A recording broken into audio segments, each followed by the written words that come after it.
Ah, what a song. Hello, everybody. What's up? White noise. We love white noise, don't we, folks? How's it been? What's poppin'? What's poppin'? Hello, everybody. Hello, hello. Good evening. Good afternoon, good morning to some of you. What's up? What's up? Hello, Cherry. Hello, Mila. Hello, Silva. Hello, Ray. What's up? How's it going? How's everybody's day been? Hope everybody's had a good, what's today? Wednesday. Hope everybody's had a good Wednesday thus far. Hello, Lorena. What's up, Lorena? My bad. Your day was 5 out of 10. Dang. I didn't do anything today. I bought apple juice. Does that count? Does that count as doing something? I went down to Target and bought some apple juice. Was tasty. I mostly bought it because I needed a container to make tea in. I was tired of having all the tea in my pantry. And I was just like, well, I want to get all this... I want to eat all this tea. And I was like, how do I do this? And I was like, well, I could make desserts with it. That would be too much...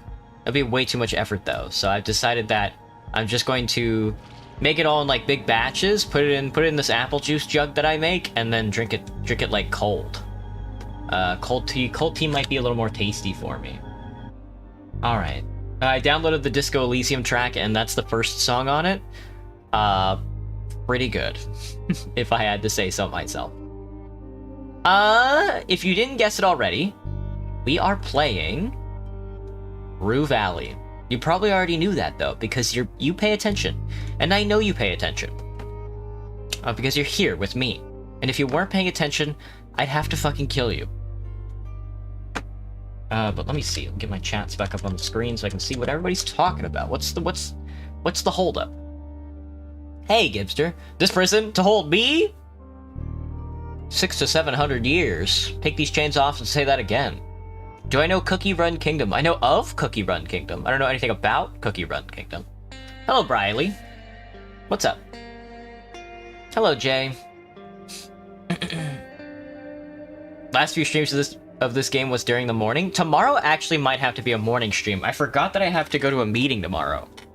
I have to remember to change the, not change the schedule, but add, like, an addendum.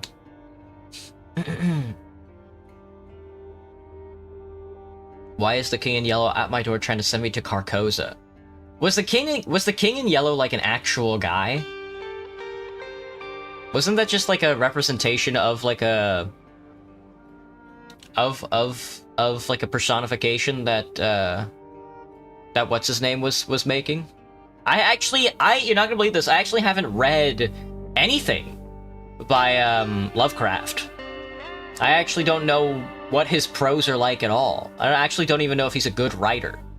I know people tend to like his ideas. Some of his ideas, maybe not all of them, but... The King in Yellow is supposed to be the person writing it, Gibster. Ah, I see. Interesting, interesting. Yeah, I've never read it. I think I'd like to read some more Lovecraft stuff, but... Please tell me you're lying. I would never lie. I've never lied once in my life. The Yellow King is just a concept. Yeah, okay, I figured. But today, we're back again with some Rue Valley. Let's hop back in and see if we can't parse our way through our very own emotions. I believe he's just a fictional character. He is a cosmic entity named Haster, and he wears no mask. That's so sad. Hello, Jay, what's up? Please no morning stream. I'm just making everybody upset today. Yellow, I love that song. I thought it was a band. Didn't they make the song Blender, and then that inspired the name for the software? You love the Yellow King? That's why I'm purple? Thank God he's purple. We were on the phone, weren't we? We were on this guy's phone. The edges of the phone are warm. Oh, right. We just finished, like, a phone call. We still gotta find a way to enter the K Ranch house that doesn't break my fucking shoulder or my foot. And we have to get inside Dr. Fink's room. It's 8:36. We're about to end the day.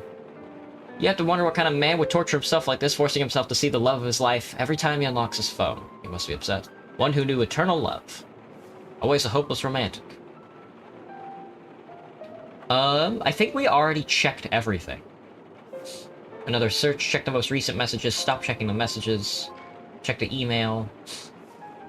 The app notifies you that it's properly connected to the internet. The emails seem endless, unlike your time. Lots of personal stuff. The strange emails? Exact same subject, and you're not sure if they're part of a chain or different emails. Open. Oh yeah, we already did this one. Yeah. Aliens. Obviously it's aliens. Highly unlikely. Yep. We already did that. We already did all that noise. There's the lightning strike. Power goes out. Yeah, we're really predicting everything, huh?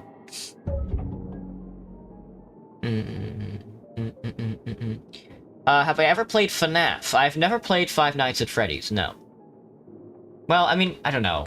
What do you mean by played? I've never beat Five Nights at Freddy's. I think I played the first Five Nights at Freddy's a long time ago, and then I just didn't like the game, so I just never played it again.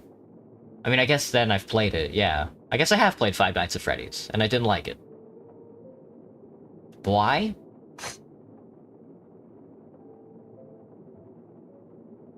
Streamer boy EPDDA? I don't feel like Ray. Low-key? Not really.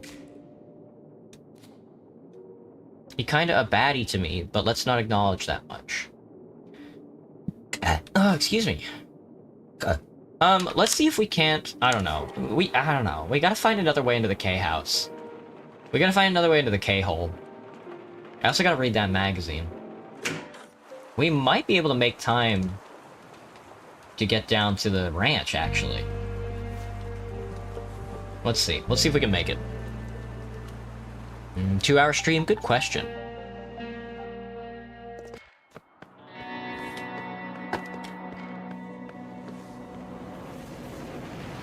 We fucking died. We fucking died. It's over. We fucking died.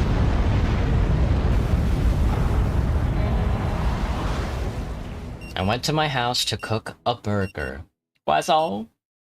I cooked a fucking burger. Quasol? Still with me, Mr. Harrow? And then I ate the burger I cooked. Did I already ask this guy this question? You stole another burger? Buzz getting tripped up. Did that have such an effect on them? Talk about Briley. Who is Briley? Hello, Aaron. Did I already ask this guy about this question? 11:25:20. Yeah, he starts writing the number down. At email. No, I'm afraid that It doesn't sound familiar at all. Me this. What does it have to... None whatsoever. Let's stick to the subject. All right then. You should go in. I don't know if anybody's gonna have that email. I'll be honest with you. What are you doing? Creeping up on your therapist. Breaking into old ranch houses. What for? You're completely lost. You have zero clue how to stop the loop, and it shows. Like a tsunami crash. Oh, I think we've already done this. I don't think my save game caught it, though. Sit down and bury your head in your hands. Oh, we gotta do this again. We gotta have a mental breakdown again. Oh, fuck. Hey, Kai, what's up? Welcome back. Your mom bought ground beef. Oh, yummy. Hello, Fizzo.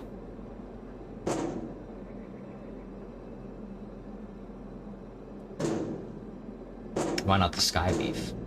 Quick breaths, stop the panic before it hits. Not here, not in public. Ooh, I'm fucking dead. Oh no, I gotta talk to Riley about all this piss and shit. I'm skipping this. We've already been here. We gotta get this quest line out of the way again. Go, go, go, go, go, go, go, go.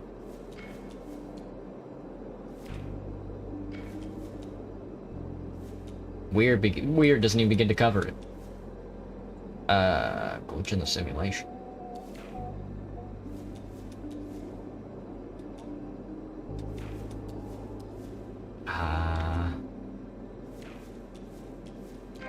Alright, sweet. Riley, get the fuck out of here. Alright, we got this one. I don't think we started this one last time. Can you prove that you're in a loop? It seems that she was not that skeptical about your vent about the time loop. With a bit of effort, you might be able to convince her.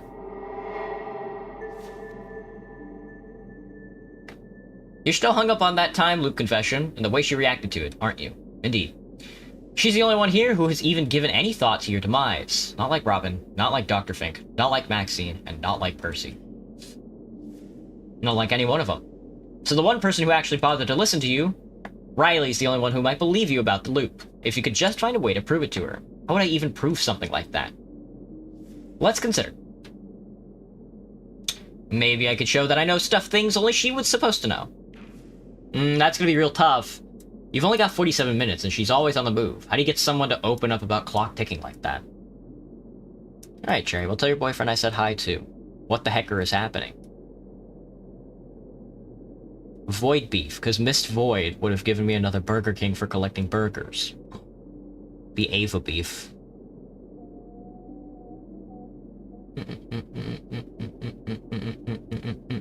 You got slammed by 3 people. That's gay, Fizzo. Once in the back of the head, inside the knee, and outside the forearm. 7th grade, you're getting fucked in the head, the knee, and the forearm? Tisk tisk. Maybe I could show her Frank's phone.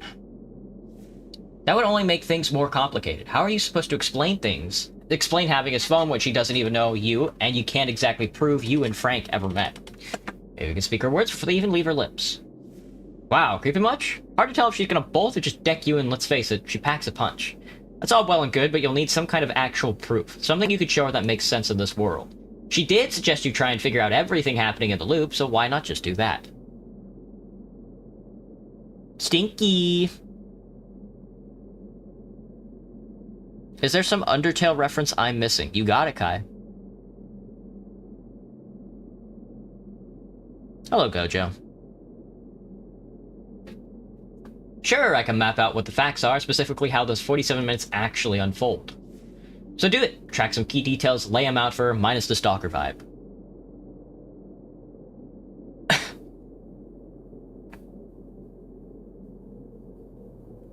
It's probably just teasing. Not everyone openly shows remorse. I disagree. I think, Fizzo, I think your bullies are trying to have sex with you.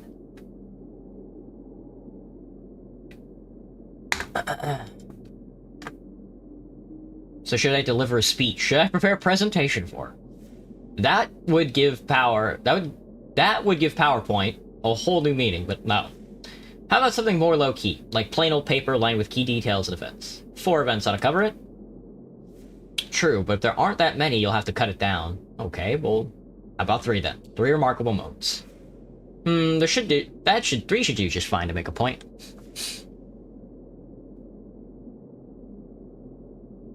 The actual fuck? What do you mean? You were talking about Theodore saying tisk tisk.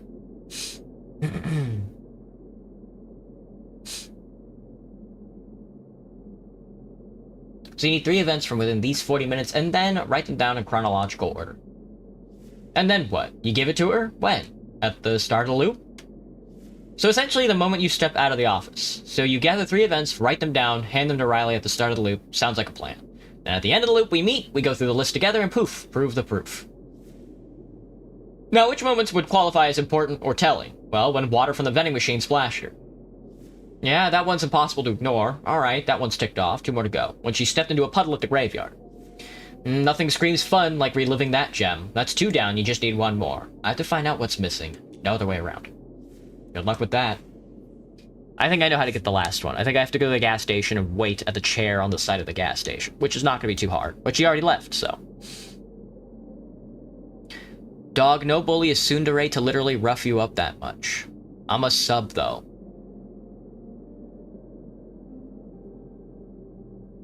You need to find at least 3 memorable moments that happened to her during these 47 minutes. Best to do that in the most inconspicuous way. Just watch her from afar, pick a bench or something. She gets splashed by the vending machine each time. No way she'll forget that. She steps into a puddle at the cemetery. We all remember that squishy feeling while walking afterwards.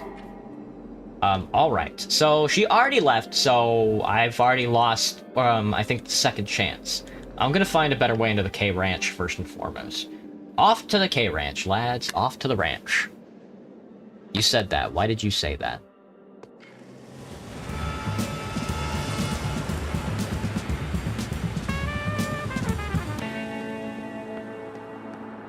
I'm getting a phone call. I'm not picking up that phone call. I'll pick up the phone call. Answer the phone. Hello? Hello, sir. Am I speaking with Eugene Harrow? You got it, man. My name is Percy Rugger, and I'm a senior sales executive at Ulterior Paralegal Exploits Consultancy. We'd like to offer our help regarding your case. That sounds great, Mr. Rugger, but I have a question first, if I may. But of course, Mr. Harrow. Just kidding, bye! Later! Markiplier. Well, if it isn't Markiplier, I'm fucking soaked, dude.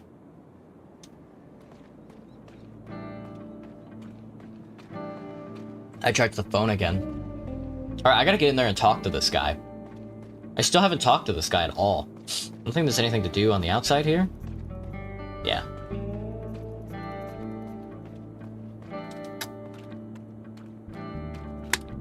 I'm fucking breaking in. Breaking into the ranch house. That's a broken foot, dude. What the fuck? I didn't even make it in time? Are you joking? Are you joking, dude? You been getting back into the gorillas again, Sherry? How's that going? With me, Mr. Harrow? Yeah, and I have a question. Just kidding. I gotta go. All right, then. You should go and check. Beat-eek. Beat-eek. Beat-eek. Beat-eek. Give me my coffee, you jerk! Give me your coffee. Give me the coffee, you jerk. You jerk. Alright, I'm gonna go to the gas station. I'm gonna sit on the side of the... I think there's a bench here at the gas station. I'm gonna sit and, I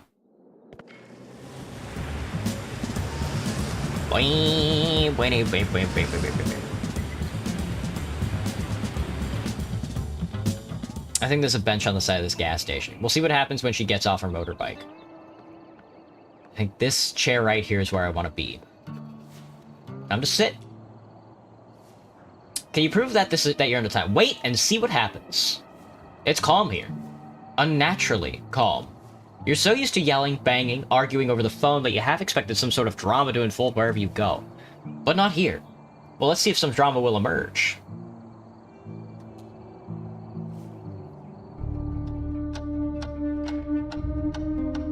Hey, Jack, what's up?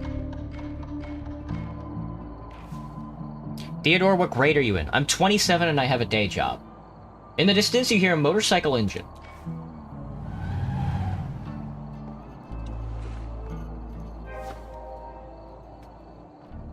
Ben & Jerry's is on sale for like $2.48 at Vons. You just bought a troubling amount, Jack? Oh, God, dude. I stopped buying ice cream because I make ice cream now, but... So grade 4, you got it, Jack. Fucking got my ass. Grade 6 or 7? Of course, this is her next stop. I stopped buying ice cream because I started making ice cream, and the second that I started making ice cream, I didn't want any ice cream. It's awful, dude. Of course this is her next stop. Better make a mental note of that. Who knows when you will need it. Wait and see what happens. Other than the woman refueling her bike, you don't notice anything of importance. Let's see what she'll do next. Seems like she's almost done. I got a phone call to pick up. Ooh, power's on. She left the bike outside and went into the shop at exactly 8:16. Nevertheless, she is now inside the shop. Put it on silent and ignore it. Thank you. Alright, that's the third mental note. I think we can turn that in now. Her little mishap with the bike at the gas station is completely accidental and memorable, therefore perfect. You got 3 memorable moments that happened to her. Now it's time to create the proof. Next time the loop starts, be sure to write them down and give them to her. I need a pencil and a paper. I hadn't even considered that I need those. Is it too good, or is the effort killing the desire? I'm not sure, Jack. Sometimes I get cravings, so we'll see what happens. I accidentally put a bunch of salt in it, now even the thought of ice cream is gross. No. I tried making strawberry cream cheese ice cream, but I put the strawberry and the cream cheese chunks were too big. So, I was just eating chunks of cream cheese and strawberry. But it wasn't bad. Usernames aren't allowed to be typed in chat. Who typed a username in my chat? Oh, just in case. Don't scare me.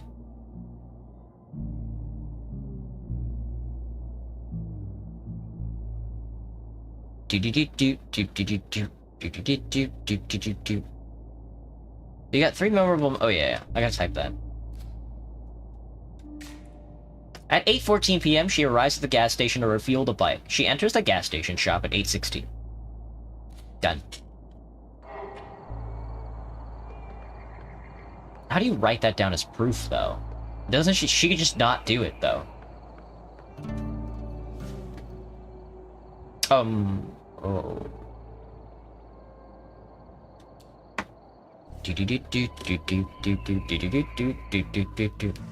Finally got permission to sign up for the Math 135 pre-calc class you wanted, Jack. Jack, you going to college? What are you going to college for, bud?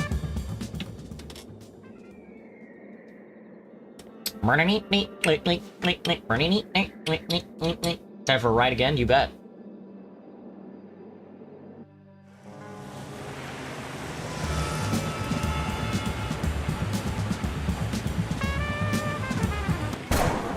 Ooh, that's a lightning bolt. And the end of the world. Ah, my balls!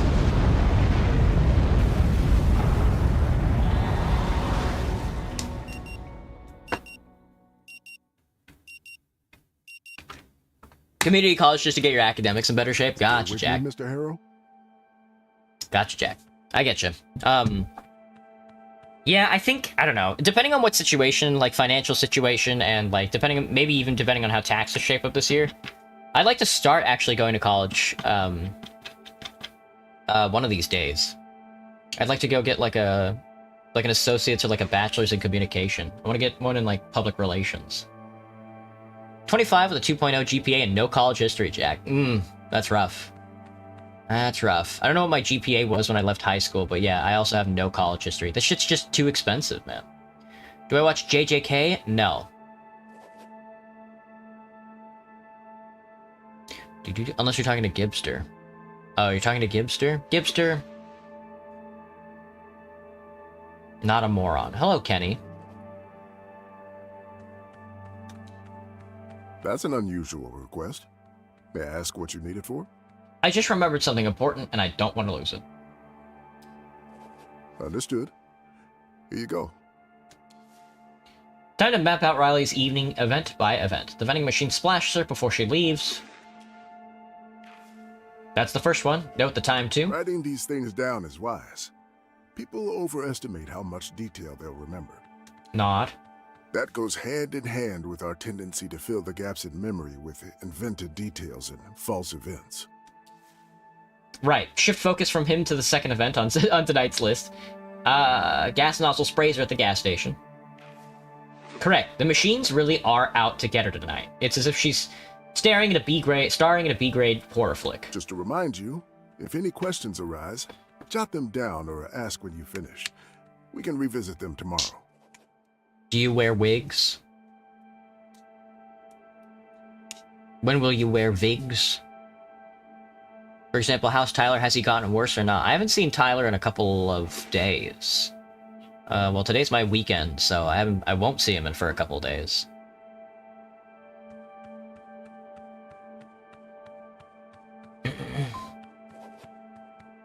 Where's everybody going? Bingo. Do you know the references, or do I just sound crazy? I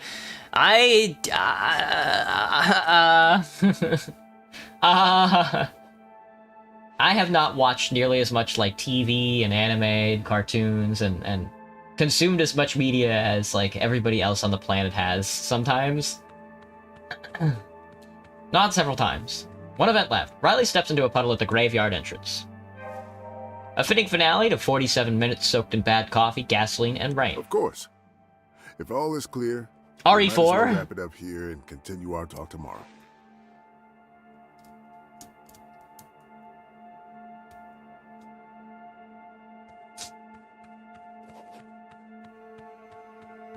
Last time you saw him, I guess? I don't remember. I don't usually pay attention when Tyler talks. Does that count? Because he talks nonstop. He's always talking. He's quite selfish in the fact that he never asks anybody how their day is going or what's going on in their lives. He doesn't... Tyler's not the kind of guy who concerns himself with other people. but he will talk to other people about what's going on in his life, so he's easy to tune out. Hello, Quit.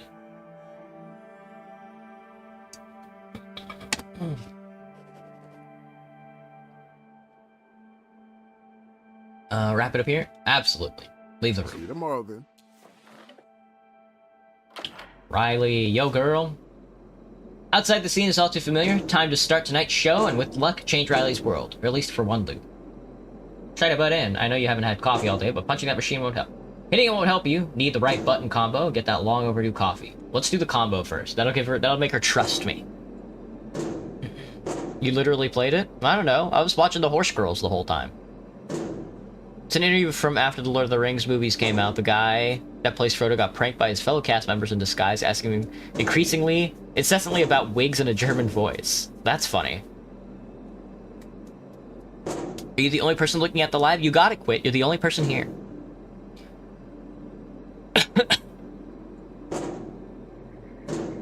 You key in the sequence, the machine whirs, and a cup drops, filling with steamed coffee. Same as many times before. A broad smile spreads across her face as she takes the first sip, then she turns her attention back to you. I'm sorry. Who are you again? Have we met?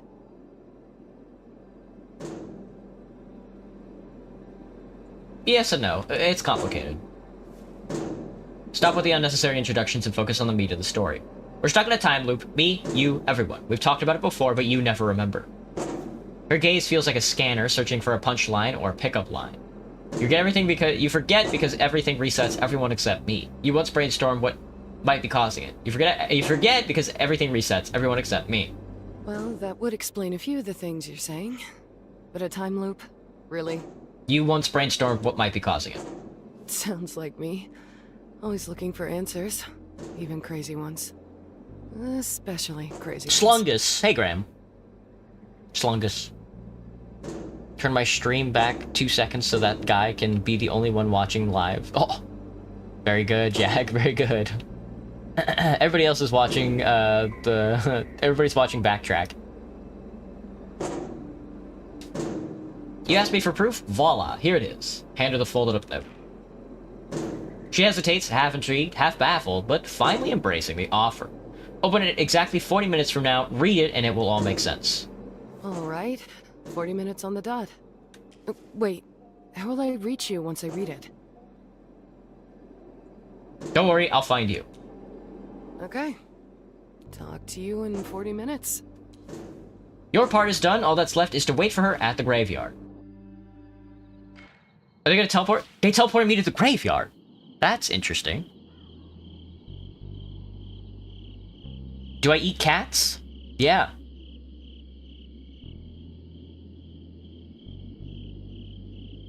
What's in my brain today?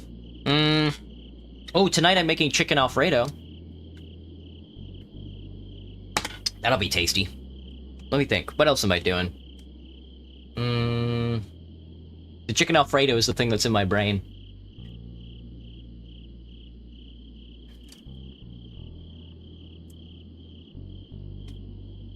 Oh, I gotta read tonight too. I gotta read the newspaper. I finally found the newest issue of the Communist. They sent it out online. I didn't know they put it out online, so I'm gonna buy a copy of the magazine too. They put out a new magazine copy. You hear Riley's engine getting closer? Just keep cool.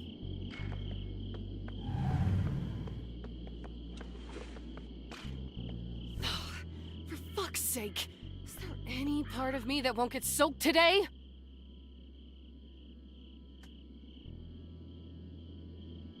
This is the last time, I promise.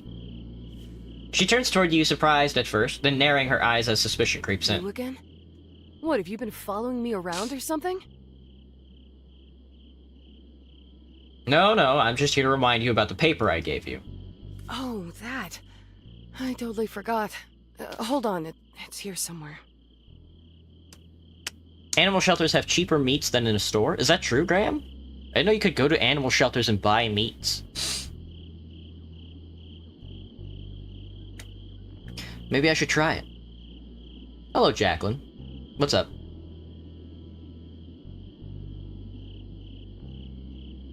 I totally forgot. Hold on, it's here somewhere.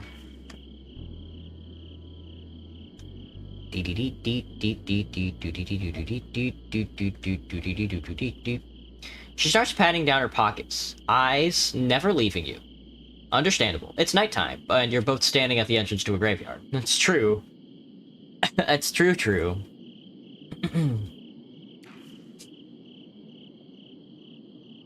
Does your interest in a communications degree intertwine at all with your interest in social activism? I think you mentioned before. But do you want to be a journalist? No, not quite, Jack. Yeah, it's all sort of like interlinked. I do want to study public relations and stuff like that. We'll see, I guess. But yeah, it does all cross over into me being like an active member of a communist party, but it also interlinks. Goon interlink? Yeah, exactly. Interlink on. Goon. But it also crosses over into me just being like an entertainer online, you know? I'm not trying to metagame my life or anything like that, but the Goon tubes. You must deconstruct the meat in order to consume. Oh, I see. You have to kill the animal. Cut the animal to pieces. Not exactly the most comfortable place to chat with a complete stranger. Hope she didn't lose it in the process. It's a good thing she didn't read it up front. If she did, she probably wouldn't be standing here. She'd be halfway across the country, phone off, acting like you never existed. Or worse, she'd march you straight to Dr. Fink and watch him scribble insane period in permanent ink, underlining it twice. Here it is. Let me just read it real quick. I swear, if this turns out to be some kind of prank camera thing, I'm really not in the mood. Would you like to be a femboy, Hassan? No. I'm a communist. Hassan is not.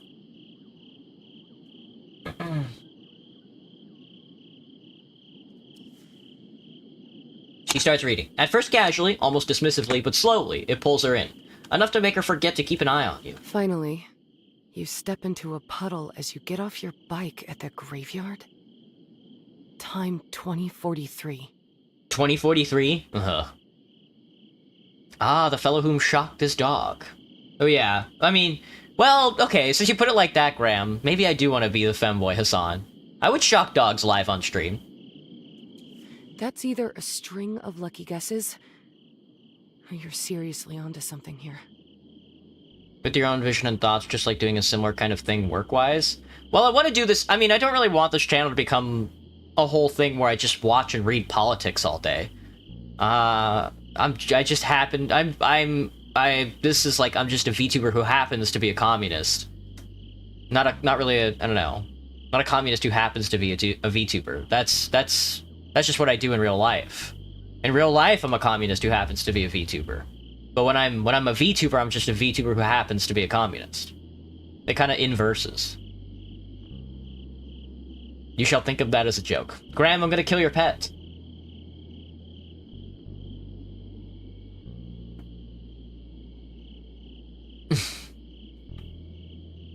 Based separation. That's either a string of lucky guesses, or you're seriously onto something here. No, because when I'm as a VTuber, I mostly just want to play video games. I don't really want to, I don't know. I don't really have it in me to comment on ideology in the first place, I guess, either. I like to, but I'm not very good at it. Plus, I don't know. Watching the news on stream seems kind of boring. React streams are fun, I guess, but I don't know. It feels a little lazy to me. A string of lucky guesses, or you're seriously onto something here. Mentioned proved once before in another loop, so I made some. I know, it took me a while to piece it all together, so I made some. She looks at the paper, then at you, then back again, like she's weighing the truth in her hands, measuring the weight of the evidence. Okay, let's say that this is enough proof. And I believe your idea that we're in a time loop. We are in a time loop. What now? Honestly, I hadn't thought about it. Sometimes we focus so much on proving something that we forget why we do it. Again, let's say I believe you. No pets, Graham? Just wait until you get one. The question still stands. What now? Nothing can be done, the loop resets in a few minutes. We'll be right back at 8. We can try to figure out why it's happening. I was hoping it would be different this time, with you knowing about it.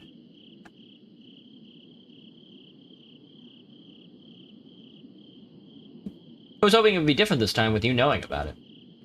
We'll know if it makes any difference in the next couple of minutes. Funny, though. I mean, if you're right, that means I never actually leave Rue Valley. You're leaving. Well, that opens Yeah. up another thing. Time to start over. Somewhere as far from here as possible. It wasn't easy reaching that point and acting on it, believe me. This place holds so many memories. Silence settles between you, not the comfortable kind, but the kind that hollows out a conversation. Like air leaking from a balloon, one memory at a time. Why are you leaving? A bunch of reasons. Mostly personal. Let's just say it's not the kind of story you unpack in a few minutes. Especially not with a stranger at the entrance of a graveyard in the middle of the night. Still, it just kind of hit me. I'm really gonna miss this place. You'll be fine, killer. Hello, cool kid. Not everything, of course. Just the small things. The ones you don't even notice until they're gone. Until they leave this quiet ache behind. What could you possibly miss from this place? She gives you a look, the kind locals reserve for outsiders who insult the food, the weather, or even the way the air feels on a damp morning. I get it. To someone like you, this place probably looks like a forgotten patch of nowhere. But to me, there's a lot here worth missing. If you did so, you'd be agreeing to me turning you into a 4-star dish. Yummy! Yummy! I would be so tasty. Let's start with the motel. Where we met. Well, first off, that vending machine. Believe it or not, it kind of grew on me. Even if it acts up now and then. It's part of the charm. And the motel's not complete without Robin. I've known her since she was just a kid. Always running around with that huge grin, buzzing with the energy of a protostar. The machine stayed the same, unlike the locks on the doors. Don't get me started on those locks. Or Robin's endless talk about them. I mean, I get it, but her positivity can be... a lot sometimes. Can't say my cooking skills are still there. Oh, well, I think I would make a wonderful burnt piece of meat. Still, I know I'll miss it. I'll miss her and those damn locks. And there's Ben, too. God, he's been a father figure to me. He was there during the hardest times, along with my brother. Ben, Robin's father. The one and only. Hmm. When my brother and I were left on our own, we needed a home. And something as close to a family as we could get. Ben gave us both. Asked for nothing in return. I couldn't exactly call him Dad, so we settled on Uncle Ben. He's been that to me ever since. What is this game? This is Rue Valley. I miss him already. Miss him so much. I miss him so much. The smile on her face fades as a different memory surfaces. Aunt Anita's house rules? I'm not sure which is more stupid. The ones at the motel or the ones in the bar? Thoughts on the best character in the game so far? Are you asking me who I think the best character is, Graham? Or are you affirming that there is a best character in the game, and what are my thoughts on that character?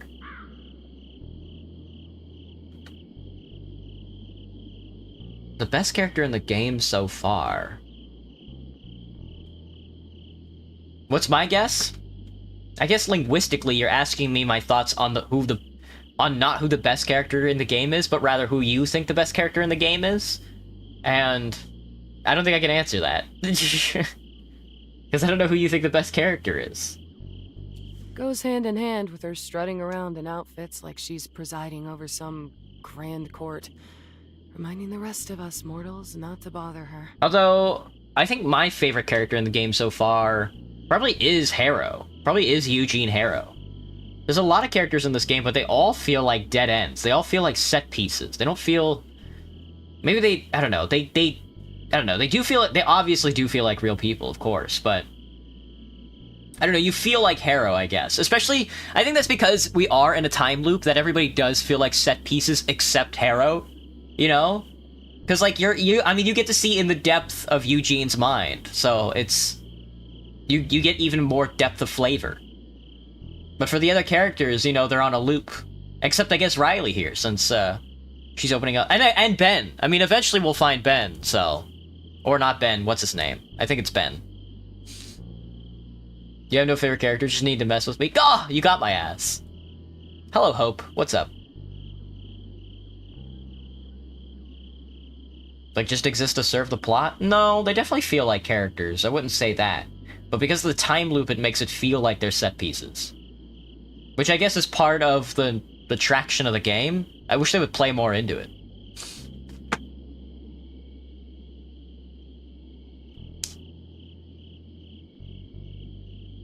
The hat is awesome. I can't believe I'm saying this, but I'm gonna miss every one of those ridiculous hats. All the rules. And her, I guess. What do I play? RPGs. The smile returns, but it's different. Now warmer, tinged with something unspoken. Ah, Travis's cocktails. He makes a mean Nebula nectar. I get wasted on it every Friday night out with the crew. Out with the crew. Really? Never heard of it. Guess I know my next order there. It was a special reserved for Coral Destiny employees. He'd make a whole bowl of it with long straws, chunks of fruit. It was a party in a glass. Damn. Chunks of fruit in your cocktail. I've been sick 6 times while streaming so far, Graham. Jesus Christ, man. 6 times in 1 year is crazy. I'll miss those nights. Sitting at the bar, talking with him. He can be surprisingly deep when he decides to share. The silence comes back, but this time it's heavier, like she's weighing something in her mind. What's your favorite small thing so far? I mean, you've been here for ages, technically, according to what you said. That flower I saw in the Kuiper Belt parking lot? Coral Destiny's leaflet. Panoramic view from the roadblock. View from the Kuiper Belt bar roof. Anita's house rules. Maxine's accent. Robin's talk with the internet operator. Still with me, Mr. Harrow? It's the first thing Dr. Fink says to me. Every loop starts with that. Not the worst opening in time loop history. Still, I get why it could get, tiresome after a while. Well, I'm definitely gonna miss that. Coral Destiny, that flower I saw in the Kuiper Belt parking lot. They grow flowers there? Really? I know they were branching Maybe they're out. Branching out. I know they were branching out. Damn, I think I already miss it. What are your lungs made of? Lead, apparently. With all that, I'd say you're becoming a Ruvalian. Slowly, but surely. Just don't say that in front of the case. Some of them, we're all aliens one way or another. She smiles and nods. In the north, the sky begins to take on the color of fire, slowly but surely, like lava spilling from a freshly erupted volcano. The rocket launch. The last one I'll ever see. I guess this is it. We won't be seeing each other again. We won't, but it'll feel like we are. Whatever the case, it was a pleasure talking to you. Thanks for keeping me company while I walk through my memories. For what it's worth, I really do hope you're wrong. I sure would hate to stay here after saying goodbye to everything. And almost everyone. She looks at you, searching her face for a spark. Something that says, it's just a joke, or a gotcha. Gotcha! Oh, that's such a good one, dude. I want to say it so much. Imagine if each loop took way longer. Oh, that would be miserable, dude. You wake up 30 years down the line, start over again. Gotta do it for 31 years. I was playing Silent Hill 1, and man, it's hard. I completed Silent Hill 2 in hard mode with an easy, but this can't even go a few inches without getting killed. Do it. Alright, yeah. Gotcha! I'm just gonna do it. Yeah, it's so funny. You open your mouth to say it, but the world explodes before you can even utter the first word. As the familiar ticking of the clock drifts towards you through the haze, a single truth settles in your mind. No one leaves this place. Not the ones who want to, nor the ones who need to. You're all mice trapped in an ever-spinning wheel, chasing broken dreams and false hopes. Somehow, it hurts even more than when with Riley by your side, especially knowing you'll see her again, oblivious to it all. Really soon.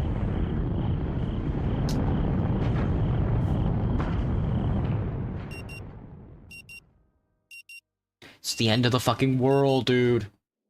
They launch that rocket, somebody leaves, but we don't. Mr. Harrow? I got a question, bud.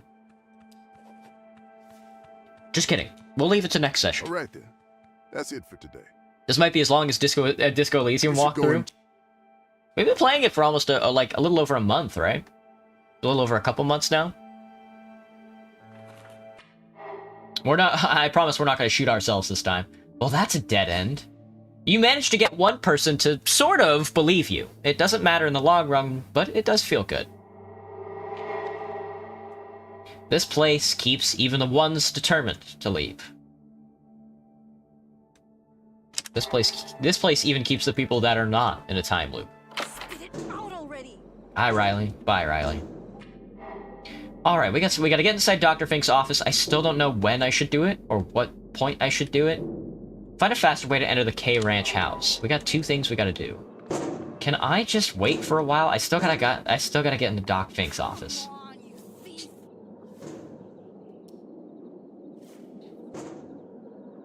Guess it was a bad idea. You open if I have to. Nothing will make me happy. You could try and cheer me up. No thanks, Hannah. Stay depressed. I don't really care.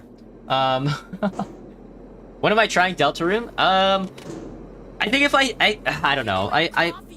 If I play Undertale, I would rather play, like, the Mother series first, like the Earthbound series first. And it'll take me a while to get through those, so it'll be a while before I play Deltarune. I struggled to open 3 containers last year. Oh, in a can.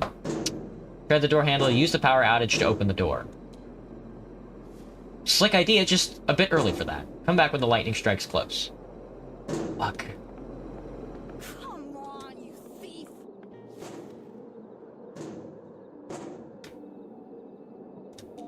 Over to the K Ranch. I gotta get in this house a lot easier. I don't know how though.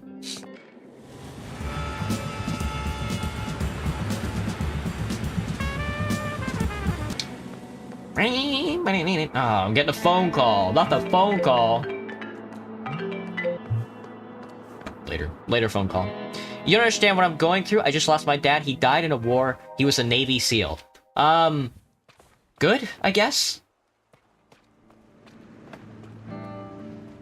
I don't know. I can't imagine a Navy SEAL fighting a good war. Except maybe World War II?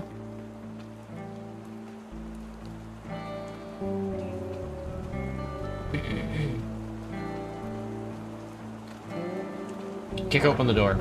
Kick open the door. Ooh, big lightning strike. Hurt foot. My footy. We're gonna scrounge all the apartments, all the little rooms again. Try the dresser before we talk to that guy.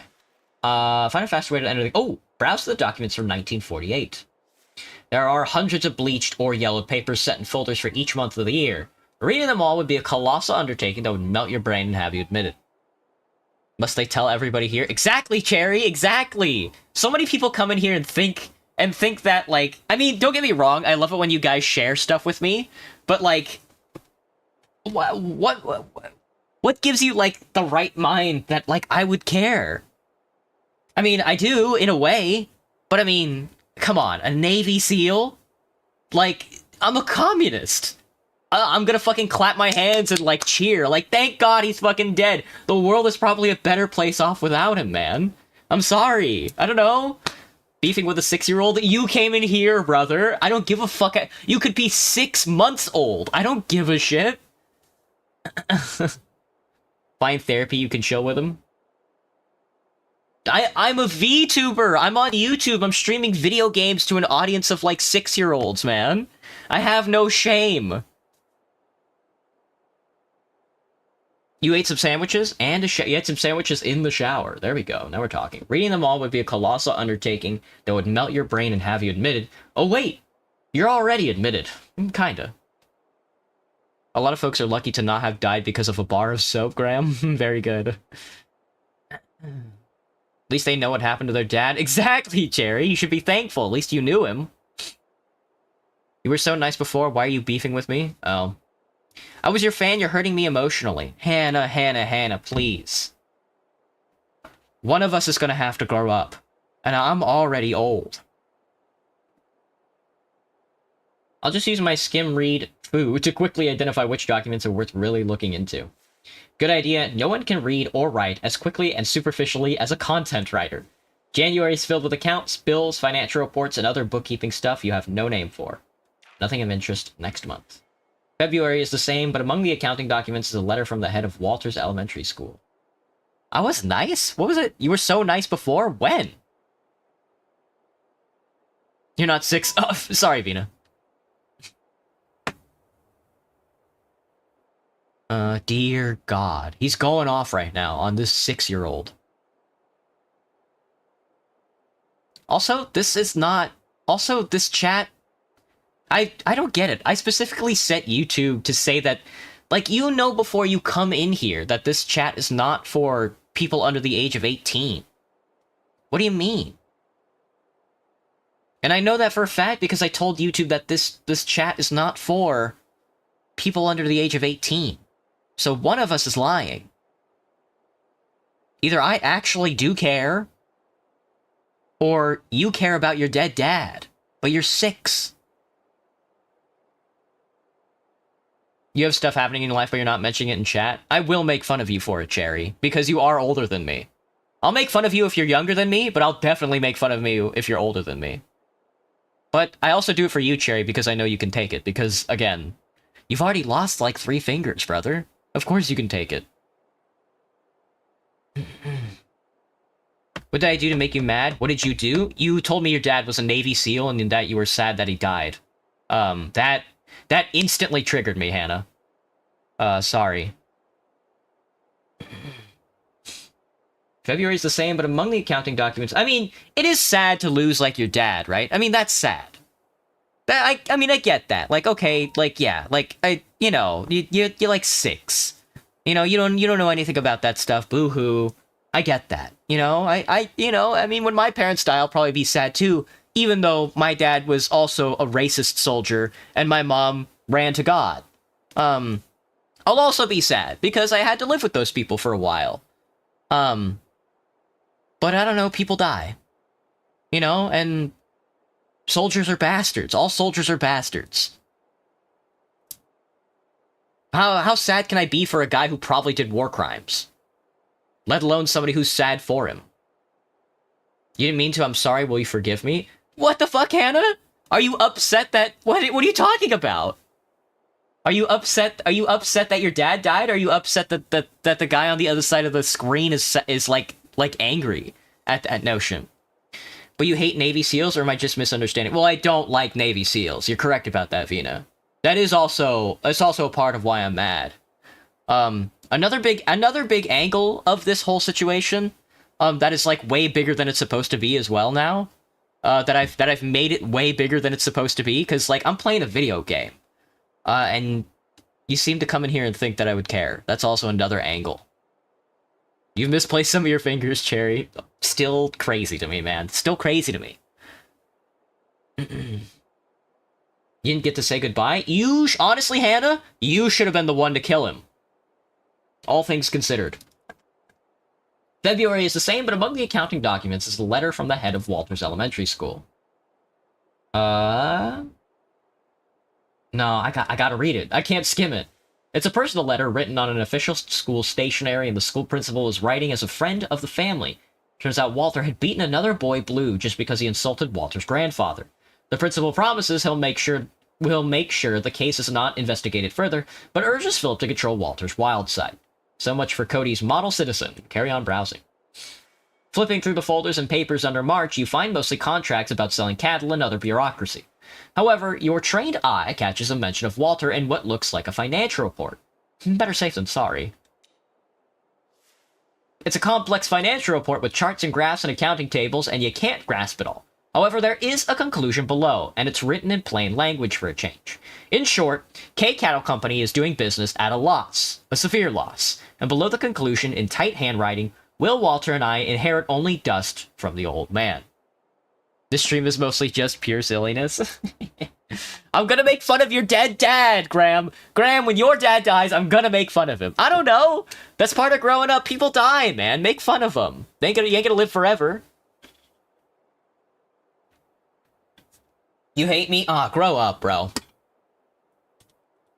That's a bit far. Let's just think of something else. Hey, Fizzo.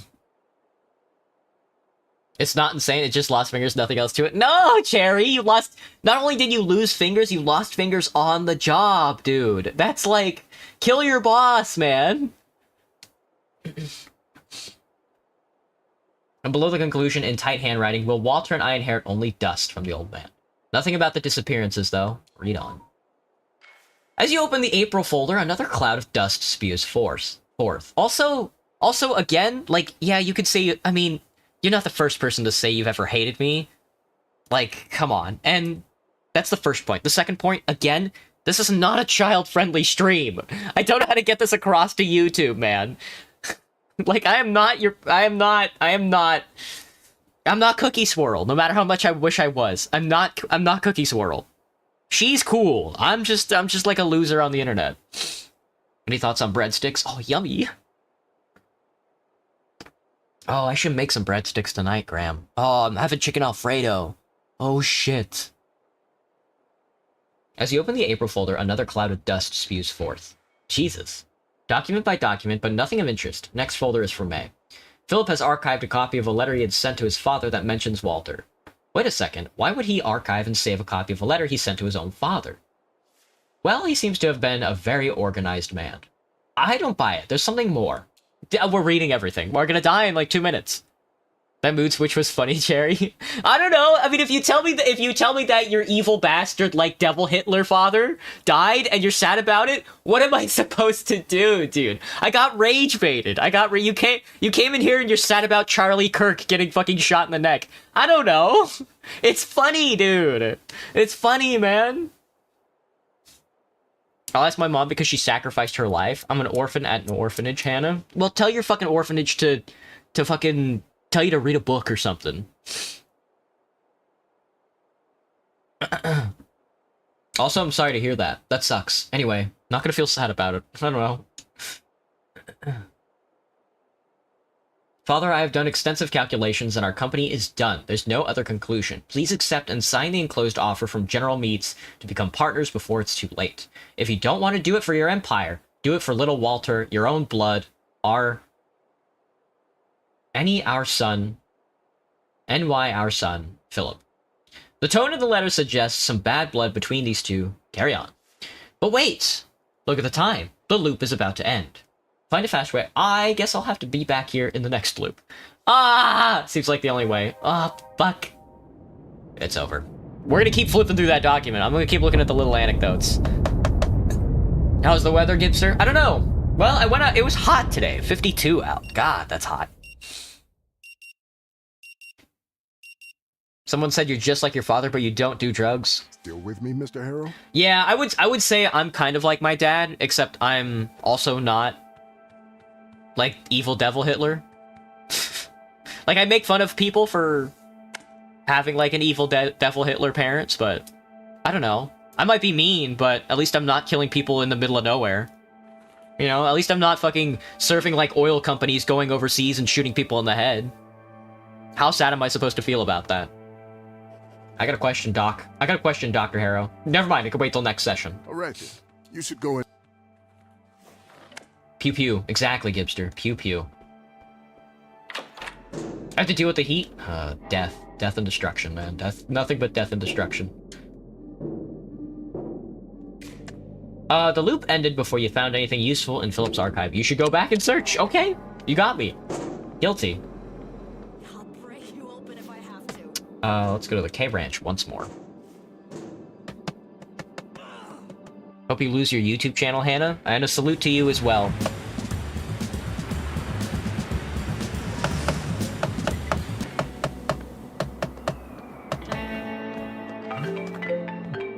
it on silent and ignore. Get me out of here, dude. Get me, no, not the phone call. We're gonna have to charge Ben's phone again. It's okay, Fizzo. It's okay. You don't have to stick up for me. It's chill. I don't know, man. It's... it's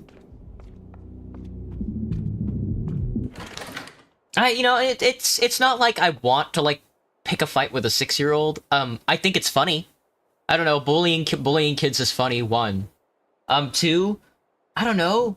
I'm sorry your dad died. That sucks. You know, it sucks when your parents die. If, you know, even if they were evil. My parents were evil. I'm gonna be happy when they die, but I'm also gonna be a little sad because I spent all my time around them. You know? It's gonna suck. I'm gonna have a lot of complex emotions. That's what happens. But I mean, if you're gonna come in here and tell me that I'm gonna be sad that my dad dies, not on the grounds that he was a fucking soldier. That's, like, bad. No, I'm gonna be happy he died because it's gonna make the world a better place. But I'm gonna be sad my dad dies because I spent so much time around the guy. You know, because I lived with him. I had emotions invested into this project, and, you know, they all went for naught and stuff like that because he was such, like, a bastard. So it sucks. It sucks. The whole thing sucks. But, you know, if you're gonna come in here and, like if you can't take those emotions and parse them in a way to where you can be like an adult about it and live with this meaning and talk to people about it who actually care and not go on the internet to the first person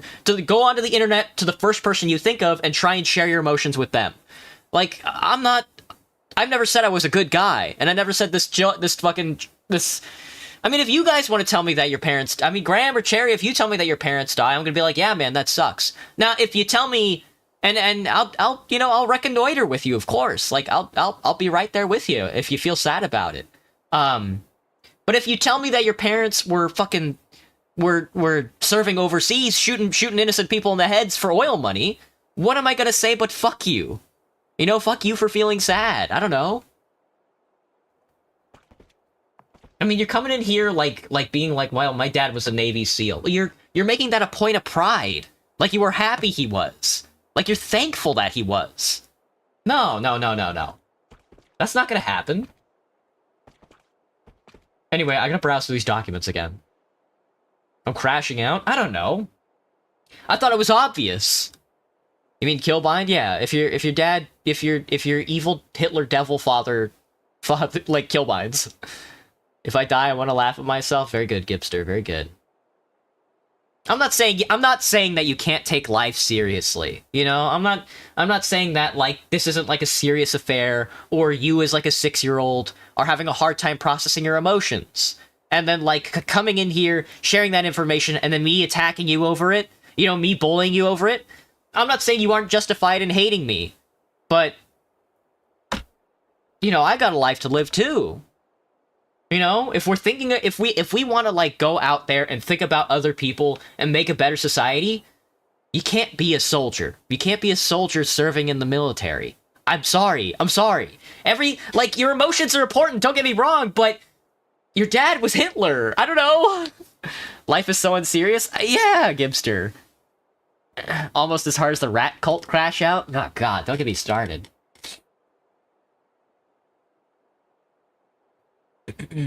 You're 12, Fizzo? You're good, Fizzo. I don't have a problem with you, brother. You think you're too quiet in the stream, cool kid? It's all shits and giggles till someone giggles and shits. I don't know, man. You know? I mean, there is, like, the people are gonna walk the line in life. People are gonna walk the line that there is no universal morality. There's no, like, God didn't come down from heaven, unless you're religious, and deign, like, what is true and what is correct and what is, like, morally correct. That's not real. But everybody holds morals. And I personally think my morals are more correct than a lot of people's. And if you feel morally vindicated that your father was a Navy SEAL going around the countryside shooting innocent people, you and I are enemies. I think my morals are superior to yours. Maybe that's wrong of me to say. Again, I'm not a liberal, so maybe all that just went over my head when I went to school. Crazy voice crack. I'm voice cracking on it. Continue browsing through the documents from 1948. Among the documents from May, you notice Philip has archived a copy of a letter he had sent to his father that mentions Walter. Wait a second. Why would he archive and save a copy of a letter he sent to his own father? Well, he seems to have been a very organized man. I don't buy it. There's something more. Father, I've done extensive calculations, and our company is done. There's no other conclusion. Please accept and sign the enclosed offer from General Meats to become partners before it's too late. If you don't want to do it for your empire, do it for little Walter, your own blood. Your son, Philip. The tone of the letter suggests some bad blood between these two. You open the folder for June. June has very few documents compared to other months, and none of them very interesting. Alright then, July. In a veritable sea of other documents, July has a letter from Maynard K. to Philip. What? They were sending each other letters through the postal service? Aren't they living in the same house? Skim reading time? No shot. No shot. We're gonna get every little detail. Read Maynard's letter. Philip, I'd rather die than partner with them scumbags who want to destroy everything I worked for. The fact you're even considering it tells me you're no son of mine, nor a true K. Unlike Waltz, they tell me it skips a generation sometimes. Fucking got his ass, dude. I reign supreme. Gibster at number 1. I salute thee, Gibster. You drinking a beer right now? Hopefully you don't mind. Of course, brother. Take it easy. Don't drink too much, though. You'll die. Yeah. Hello, Average Mo Chick. What's up? You didn't get Student of the Month? You're sad, Amy? I'm sorry to hear that. Kill your teachers.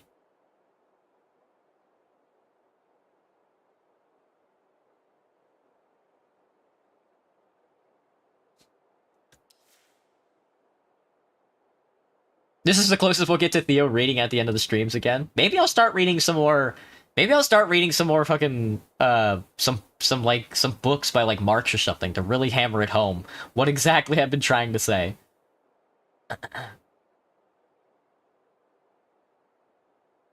I'll consult with my other lawyers and leave everything to little Walt. Now get. I liked it better when he didn't speak to each other. But I'm not saying I don't know. Yeah, I don't know. I'm not saying soldiers can't come around and be good people, but that's something that they have to deal with. Not me. Oh, that's why they're sending each other letters. A whole lot of drama and little else. You keep on flipping the ancient pages and feel like the dust has penetrated into your bloodstream by now. Nothing for August, just accounting and tax sheets for that year. Seems like an enormous sum. Rich people. In September, you find more accounting documents, in the midst of which is a document from a bank where Philip K. acts as a representative of Walter K. You never know! Read the document.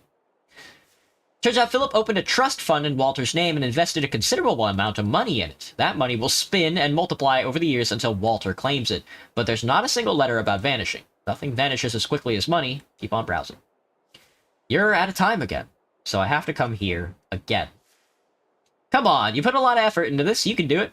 Try to zone out and come back as soon as the loop resets. No one will ever be as drunk as Demoman was when he started producing his own alcohol. Agreed, great. Agreed, Gibster. You will never... Cherry, no matter how much you drink, you will not be the Demoman. You still have 2 eyes, even though you have less fingers. I guess you're kind of like Demoman, Cherry. A Dos Equis? You're drinking cheap beer, Cherry? Oh, God. You're not even drinking like an expensive beer? How drunk must one be to break up and remarry their own liver? Agreed, dude. Agreed.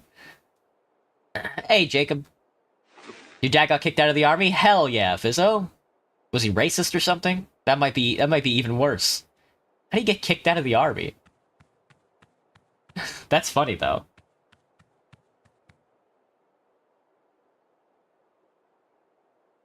Sorry, Doc, I'm gonna be somewhere else. Ooh, back to the K Ranch on quarter time. Heck yeah. Not even any music on this drive. This might be the most depressing drive we've ever made. Interacting with stream is like doing time-specific stunts. Yeah, Vina. We're really going through it right now, man. We're here we are. And you're back. Holy shoot. Whatever. I hope Hannah's okay, I guess.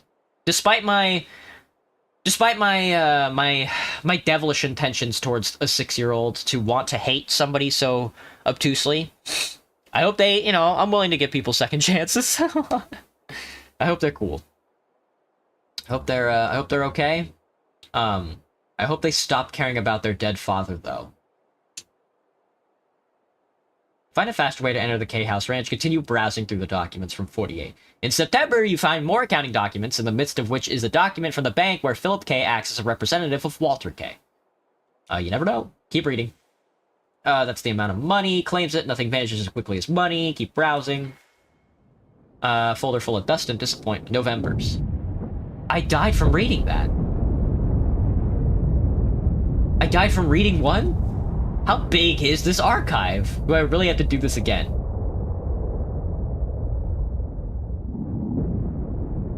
Let's go! Things are just starting to get interesting. Close your eyes, wait for the reset, head back here again. I love this, dude. The time loop is accelerating.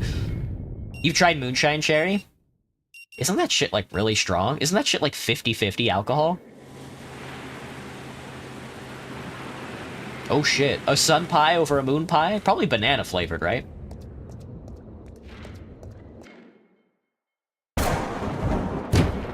Where am I that 50 degrees is hot, Fizzo? Seattle. Can you believe I used to live in Texas for most of my life? I run really hot. My body runs so hot. I'm like I got like an engine in me. Just a few more documents. October's devoid of anything. You open November's folder, full of dust and disappointment. The usual fare, a mix of accounting, documents, and bank statements with December revenues, all sprinkled with heavy dose of dust. But then you stumble upon a letter to Philip from his wife Eleanor, and your gaze catches a word. Disappearing. Time to read. The Eclipse Pie. Twilight Pie. You're in Michigan, it's like -18 right now? Oh, Fizzo. Oh, God. Ooh. For as long as I've been in Seattle now, I don't think it's ever gotten to negative degrees, but... And I'm like above the North 40, man. It's insane. It's insane to go... Because in Texas, the coldest it got when I lived there was like negative 11. But it's weird to be in a location that's like so far above the equator that it's just supposed to be cold. And for it to like never even drop down below like 20 degrees. It's crazy to me. Cursed to be second. I'm sorry, Gibster. We all die. A singularity pie, the black hole pie, the singularity pie, the red giant pie, a celestial, a Little Debbie celestial helping spread. You're waiting for enough money to leave Texas, Cherry? You're gonna have to quit drinking, man. Cherry, if you leave Texas and move somewhere up north, you're gonna get a huge alcohol tax. Seattle itself has like a 20% alcohol tax. Just on spirits. You might die, man. Your body might go through withdrawal. The UP, you're in the upper UP, Fizzo? Holy shit, dude. Does anything even happen up there? Hey, Shrub. Good afternoon, good evening, and good night. Dear Philip, your recent letter regarding the police incident struck a chord with me. The written warning you received feels like a slap in the face. It's disheartening to see our efforts overlooked and our legacy seemingly forgotten. The lack of recognition for our generosity towards the mayor is not just disrespectful, but frankly, outrageous. On another note, I've been deeply concerned about Walter's recent behavior. His disappearing acts are not just puzzling, but increasingly worrisome. So the letter's connected to the Bleach Report Deputy Cody read to me. Look at you! This loop is molding you into a real detective. We're Disco Elysium posting. Young Walter had a bunch of issues growing up. But the old Walter has a heart of gold, according to Deputy Cody at least. If only had such a caring mother. Do you really think your life would turn out different? Is a person born a deadbeat, or do they become one? Enough inner monologuing, read on. You remember how your father had his moments of vanishing into thin air too, but refused to tell us anything about it when we confronted him, saying he would carry that secret to his grave. Pretty close to Demo Man. I'm gonna have to kill you, Cherry. It looks like you turned in the first. The Irish pie. That sounds gross. On top of that, you're an SOO. Well, I just can't help but wonder if there's a deeper connection between Walter's antics and Maynard's secret. Please, Philip, keep an eye on our boy, and I know it's not just your usual approach, but try to have a heart-to-heart with him.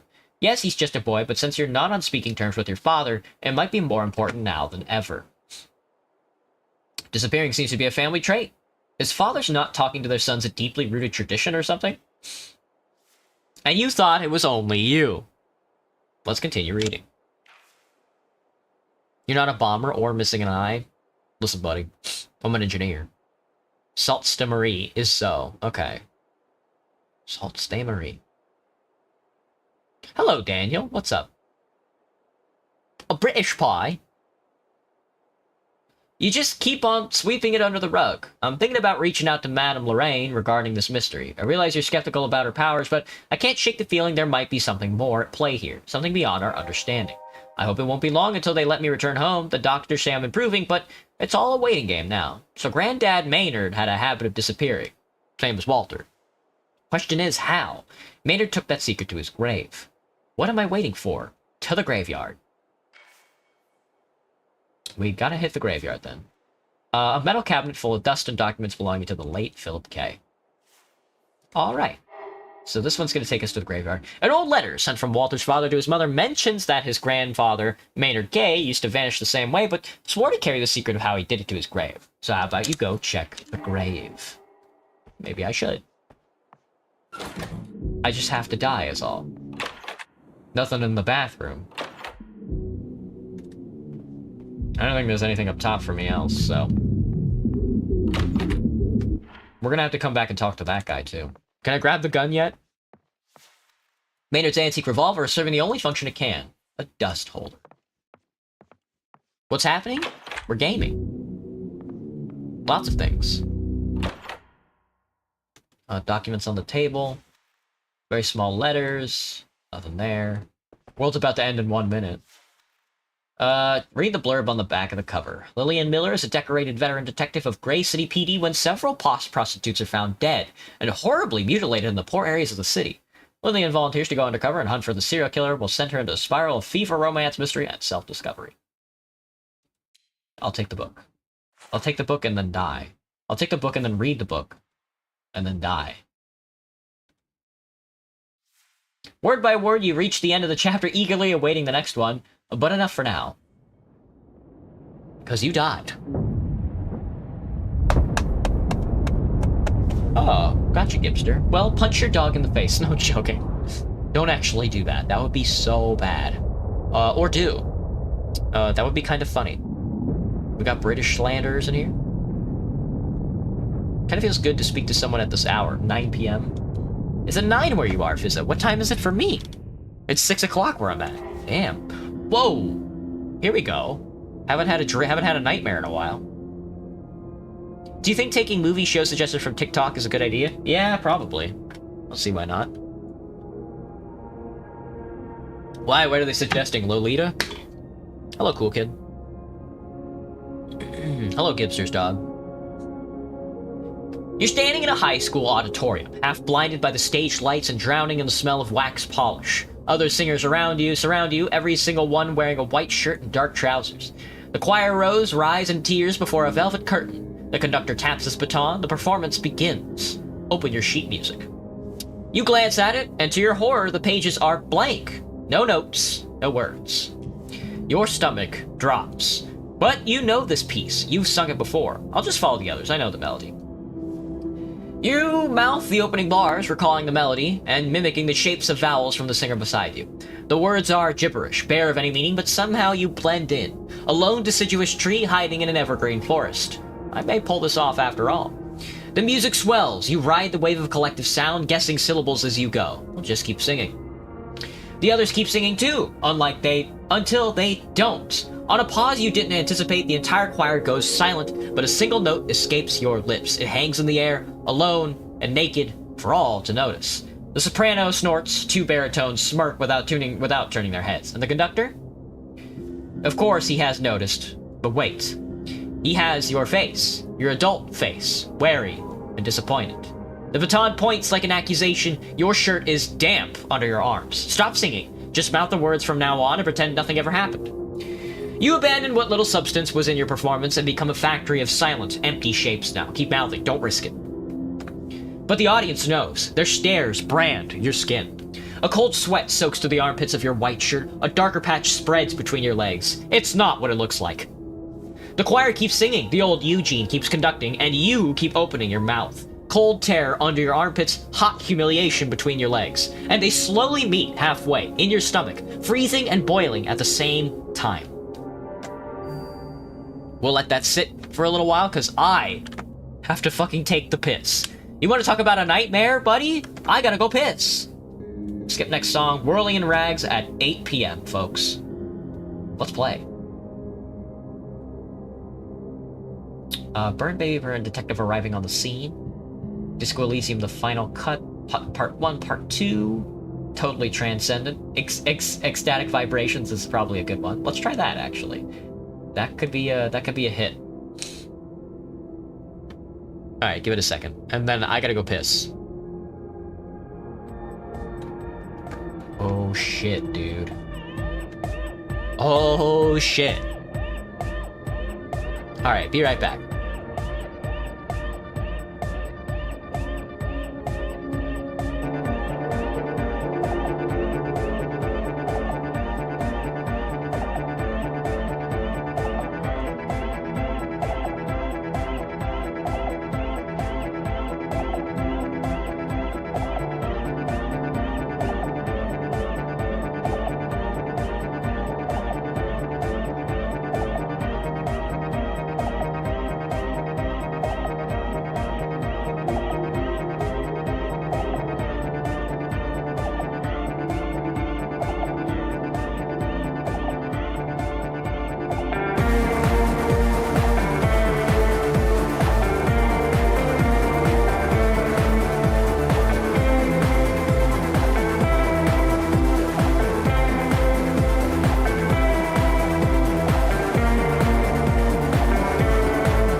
Alright, what up? Oh fuck, dude.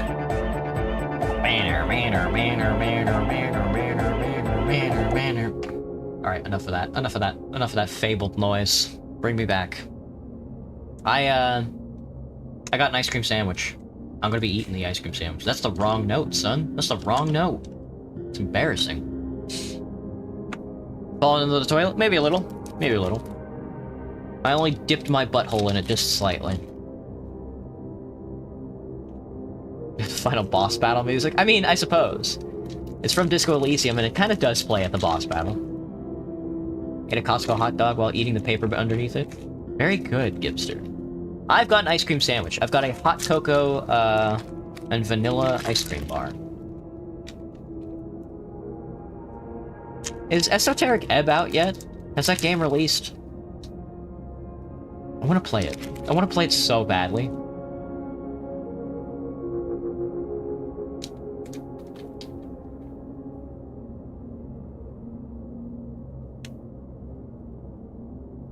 Let me see. Did what's his name announce a date?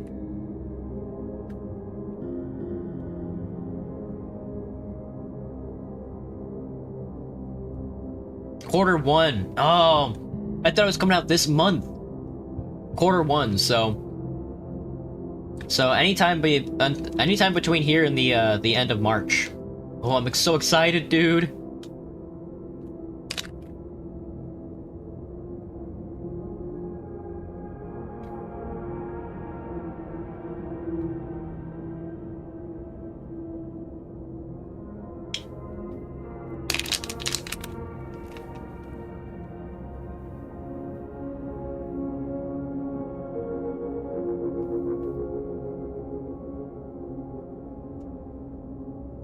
Sorry, I'm looking at the Esoteric Ebb store page.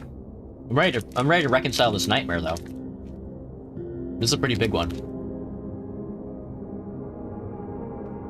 Extra protein in the paper? The wrapping paper? 2-hour stream? It is getting close to the 2-hour mark, maybe.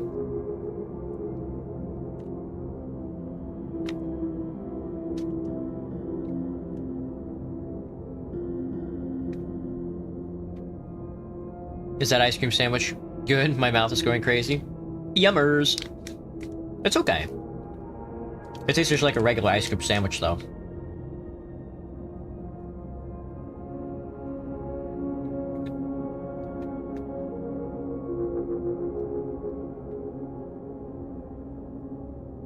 Made your friend a promise to play with him on Esoteric Ebb?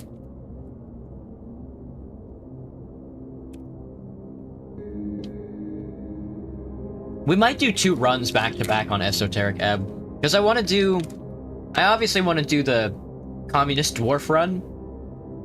Like the Socialist Dwarf run. But I also want to do the I'm gonna eat everything run. And just fucking eat everything that I see. Just like I have like an infinite constitution. And just fucking eat everything. Eat all the apples.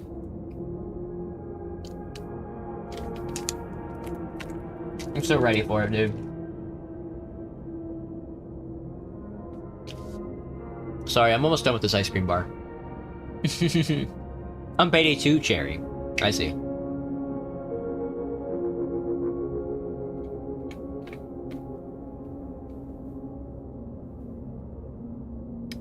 They stopped. Jerry, do you own all the Payday 2 DLCs? Isn't that like $300?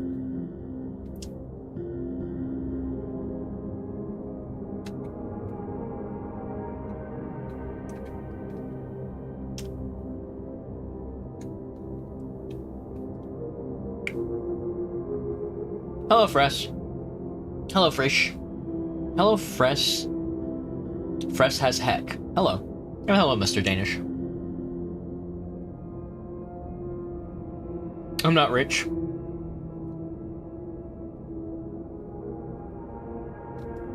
That's insane to me, Cherry, because you say you make like a bunch of money.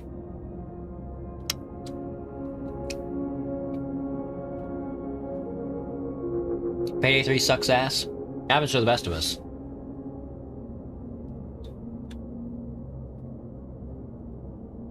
Alright, let's keep going. Let me reconcile this nightmare. That's the wrong note, son!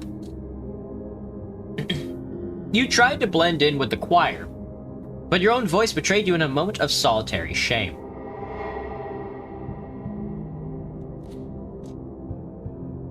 It's time to wake up, Eugene.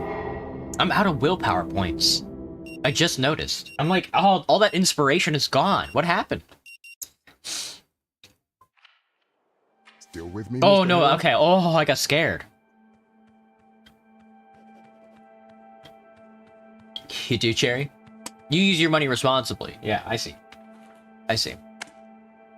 What y'all playing? This is Rue Valley. Your mom was kind of homeless? My mom's kind of homeless?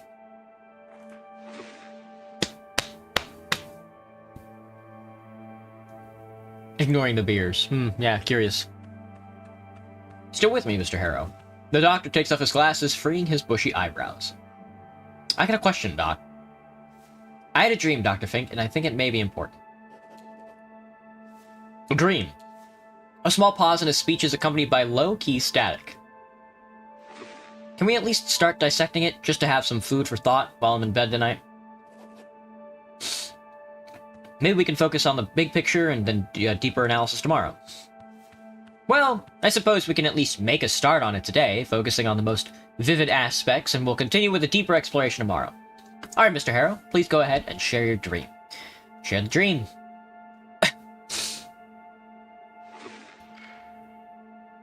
And that's when I woke up, drenched in cold sweat. At least you didn't piss yourself. Dr. Fink takes off his glasses, bushy eyebrows assaulting the world, and looks you straight in the eyes. Thank you for sharing the dream. I know it's not easy to be so open and honest, especially since we've just met. Now let's attempt to break it down and make it clear for you. The conductor with your adult face and the blank sheet music stand out. Could you share your thoughts about these two elements? When I saw that blank note page, dread oozed out of my skin as cold sweat as if my life was in danger. Yeah, that indicates a triggering of a fight-or-flight response, meaning your mind perceived the danger as real. Now, why do you think the sheet music is devoid of notes? It's an embodiment of the fact that I can't remember the composition. To make me rely on myself, not some external source. It's an embodiment of the fact that I can't remember the composition. You might be right, Mr. Harrow, and the sudden inability to remember it may represent a deep, irrational self-insecurity. Another interesting point is every other choir member sings, which means they still know the composition, and their sheet music is complete. Any idea as to why? All of them are better than me. It means I'm the black sheep, the imposter, the one who does not belong. So they are doing fine, and you are doomed to fail. I see. Let us now analyze the remaining symbol. The conductor, he's angry at me. Based on your description of the dream, I would argue he also shows disappointment that you even tried to sing. Does this adult Eugene represent a figure of authority to you? Why are you afraid of him?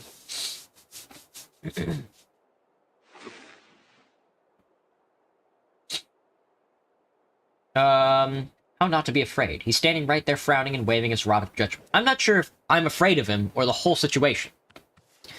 A good observation. In that case, the conductor may just be an embodiment of the unpleasantness. He writes something down. Let's now focus on the fact that the conductor has your face. Do you have any idea why? I'm my own worst enemy. It seems that you perceive yourself so, yes. You'll agree that the conductor holds a much greater authority than your fellow singers, so his approval or disapproval also carries much more weight. And since, in a dream, you are much younger, while he is an adult version of you, his disappointment that you tried to sing when you should have stayed silent tells us a lot.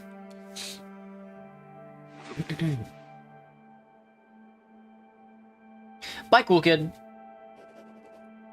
It seems to me that you may have used to try things as a young man, but as years passed by, you slowly adopted a rule not to try, in order not to fail. Let us now look at your dream as a whole. Upon realizing your sheet music was blank and you can't recall the words, you chose to improvise when that attempt failed, met with the choir's ridicule and the conductor's disappointment. You gave up trying and merely pretended to sing. Stripped to its fundamentals, your dream consists of attempt, failure, public shaming, ultimately self-directed bitterness, which stems not from failure alone, but from the act of having tried. I strongly suspect that this scenario is what you fear would happen if you tried doing certain things in your life, but this fear, that you will certainly fail if you try, is irrational. Tell me, did you often feel like your actions will go wrong, even when there's no real reason to expect that? Have an appointment or disappointment? I would rather have an appointment.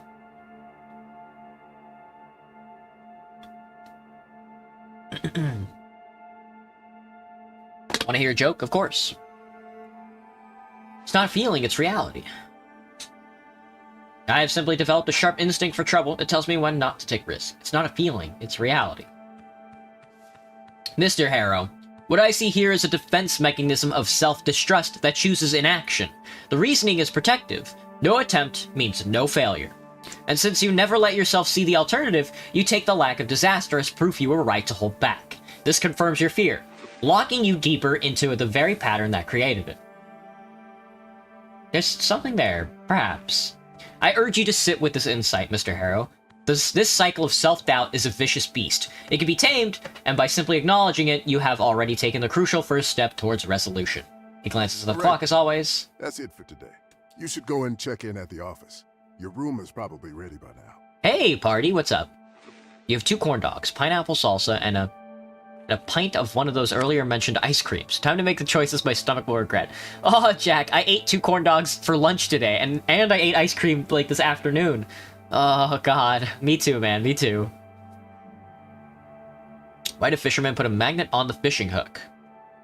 Why, Fizzo? Hello, seal. What's up? Do I like seals? I do. Okay. Thank you, Mr. Harrow. You the best. You the best, girl. You the best. Find a fast way to get in the K Ranch. That's gonna be at the graveyard. Let's hit the graveyard first. We can probably contact the phone later. Actually, I'm gonna charge the phone. Yo, Jackson Waxon. You wanted to catch a steel-headed trout. Very good. Very good, Fizzo. Very good. I need the key card. Oh, let's see. Ah, it's right. Thanks. You the best, killer. I'll break you open if I have to. Astronaut Wizard Femboily, I will do my best. I will do my best, Seal. Have a good night.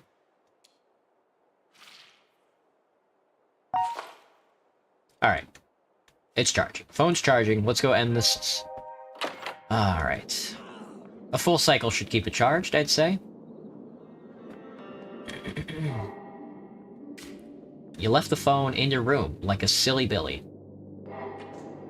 We still have to get inside Dr. Fink's room. Alright, to the graveyard, folks. Off to the graveyard.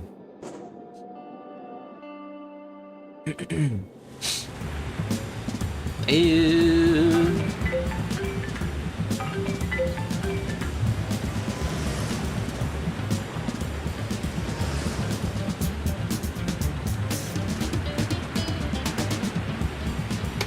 Do I need to say new words?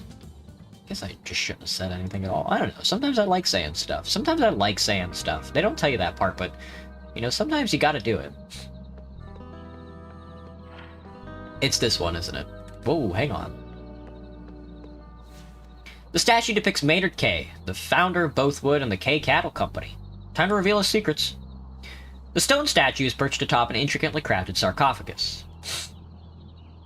The whole statue oozes action. Man and animal, muscles taut, driven by a singular will. Maynard is ruthlessly driving the horse into a wild gallop, preparing to cast the lasso. Maynard stands tall and proud, the form capturing his bravado and determined spirit perfectly. The front is adorned with several rows of inscriptions. A weathered stone vase placed before the grave holds a bouquet of yellow flowers. Touch the sarcophagus. As your fingers brush against the cold, somewhat dirty surface, a chill runs through you. That's death. It's coming for me too, sooner or later. Not if you're stuck in the loop forever. How about focusing on that instead? Let's read the inscriptions. Maynard K., 1867-1952, founder of the Bothwood and the K Cattle Empire. Patriarch of the K family, beloved husband and father. Stylized letters are inscribed below. I blazed the trail, and this is my home now. Fucking pathetic. It reeks of vanity and insecurity, a feeble attempt to immortalize oneself in stone. Yet these words hint at a story, one that might reveal more than vanity. Maybe this credo is a clue for the secret you're looking for. Arachnomy? In this economy...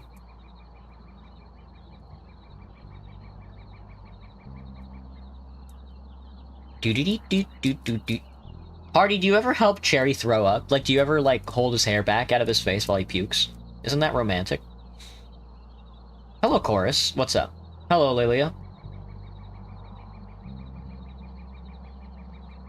I blazed the trail. Must have been something deeper. This is my home now. Is that Rue Valley or his grave? Perhaps Maynard sought something more profound in his life's work, something hidden beneath the grandeur of his public persona. Could it be a metaphor for pioneering new ideals, a quest for significance beyond the cattle empire and familial duties? Perhaps neither. What if it hints at a hidden chamber, a place where he safeguarded his most cherished secrets? Check the vase. The vase is as ancient as the sarcophagus, but it holds a very fresh bouquet of rue flowers. Someone still visits Maynard's grave even after all these years. And that someone may know the Maynard's secret. Kind of a hasty conclusion, but no harm in finding out who's the person leaving the flowers. Take a look at the horse. The head of the horse is slightly turned to the left, resulting in an eerie effect as if the horse's eyes were following you around. How about the posture? Maynard's statue exudes confidence and authority. His posture is balanced and purposeful. Every detail from the way he grips the reins to the firm set of his jaw speaks of a man accustomed to the rigors of ranch life and at ease with command and action. Maynard's face is sculpted with rough-hewn features, a hint of stubble added to the rugged charm. His expression is a mix of smiling and screaming, as if he is ecstatic about something, probably catching a calf. His huge muscular arms are tensed, veins bulging slightly under the stone skin, conveying the intensity of his actions. What a cowboy. A real one. His left arm extends forward, gripping the reins tightly, while the right one is drawn back, poised to release the lasso with precision. The way his clothing cling to his muscles. It's like they were made to highlight every bit of his masculine strength. Well, damn. Broad, sculpted, just begging to be caressed. Did it suddenly get hot in here, or...? I know, Maynard's got it all. Examine the statue's lower torso, just in case.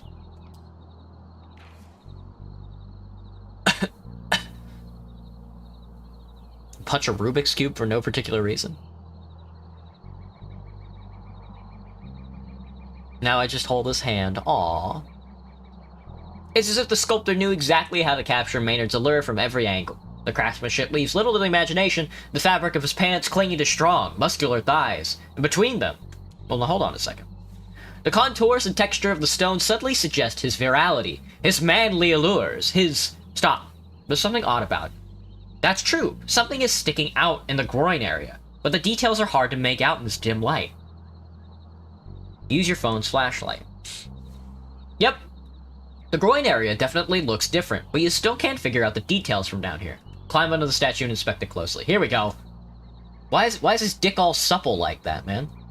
The entire area appears somewhat brighter and coarser. I need to touch it. You do. And the texture confirms your suspicions. It's made out of a different material than the rest of the statue. What could be the reason? Sculptor might have gotten the size wrong and made an upgrade after the statue is finished. Did somebody conceal a secret compartment inside the groin area? Or even better, the secret itself is inside. You just need to figure out how to open it. Pull it gently. I'm fucking sucking him off, man. I'm giving him a handy. I'm giving the statue a hand job. The secret hidden behind the statue's groin is finally revealed, and it's an irregularly shaped hole. Evidence of past damage. It's clear now that a different material was applied during the repair process, which explains why it looks so strange. Now, wow, what are the odds that happening? My assumption is definitely seeming more plausible. Would you come back to? We were giving the statue a handy, Cherry. Bye, William.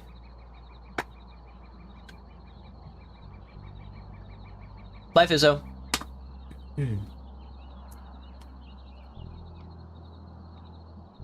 Still, what caused the damage in the first place? Was it an accident, or did someone do it on purpose?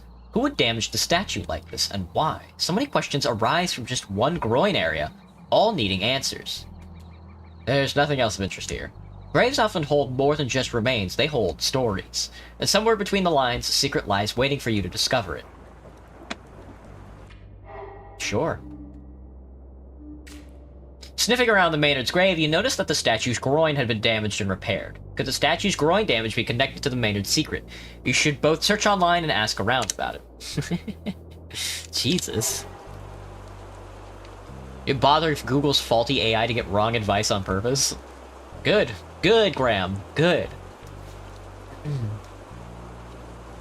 Alright, well. What could have possibly happened to this statue? His dick broke off, man. Gotcha, Alaskan.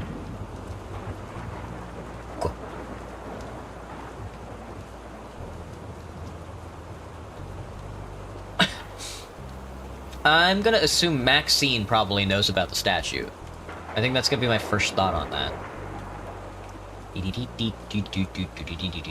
Raining at the damn graveyard.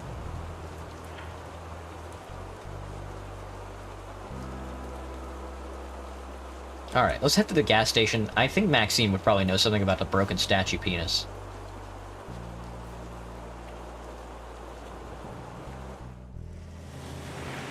Whee! I do be driving.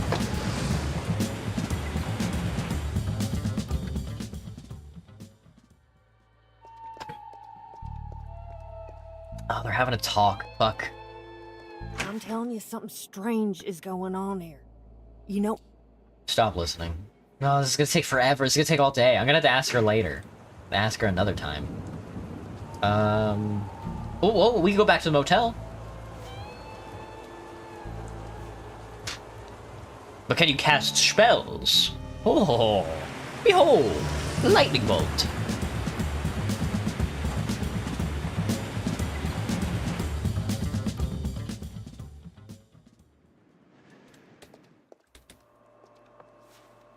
Creep up to the window eagerly. Pressing your face against the window, your leg twitches uncontrollably, refusing to settle down. The blinds obscure most of the view, but you catch a fleeting glimpse of the doctor, though you can't get a clear look. Doctor's hunched over, ignoring the comfort of the sofa, lost in deep concentration, writing something that must be of earth-shattering importance. The mysteries of the psyche will have to wait. Apparently nature has a more pressing agenda. With a slight uneven shuffle, he heads for the bathroom. Must be an urgent call. I think it's time to sneak in. He's really taking a sweet time in there. He's fucking trapped on the toilet. It's best to enter after 8:30 p.m. while he's in the bathroom. Spooky. Use the master key to get in. The ace of all tricks pulls one last trick and the door unlocks for you to slip in, only for the smug little green dot to roll out the bed carpet with a loud, traitorous beep. Who is it?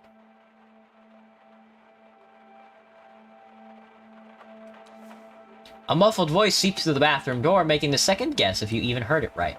What's it gonna be? Gotta think fast. Stay silent.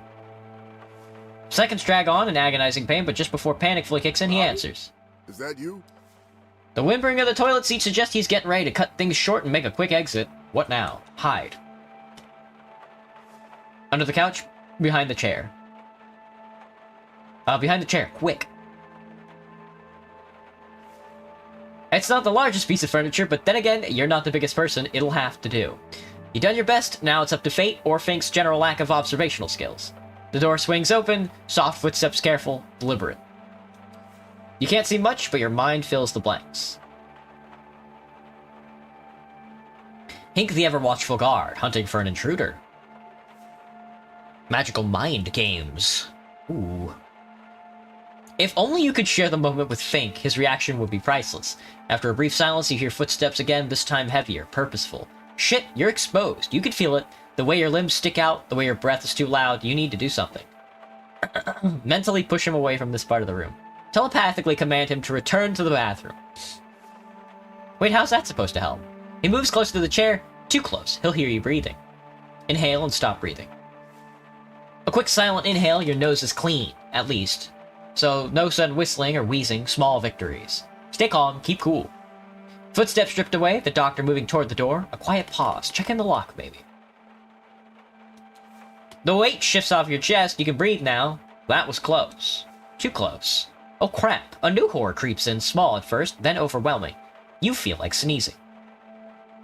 Close your eyes. Darkness. Maybe if you pretend it isn't happening, it won't, but the sensation remains a cruel, prickling fire demanding release. It is getting harder and harder to keep yourself from sneezing. You hear the door open, then shut again, a measured pause in between, followed by the sound of electronic lock. He's making sure everything is sealed tight and locked. This is your chance. Move under the couch now. A shadow sanctuary where you can sneeze unseen, unheard. Hide under the couch. Oh, we're like a snake. Ooh, behold, my snake-like form. You hold back Party's hair when he throws up, since he actually has long hair. That's funny. Very good. You slip beneath as silently as you can, curling into the dust and darkness. The sneeze comes, muted, controlled. A minor victory in a war you're barely surviving. From under the couch, you see them, Fink's feet, more precisely, his socks. Please don't come over here and put your shoes on. I beg you, don't take those socks off. Socks will remind him of shoes, and shoes will remind him that they're over here by the couch. The shoes need to go, out of sight, out of mind, away from Fink's inevitable realization that this is the perfect place to sit, sigh heavily, and lace him up. Gently extend your leg, just enough to nudge the shoes away.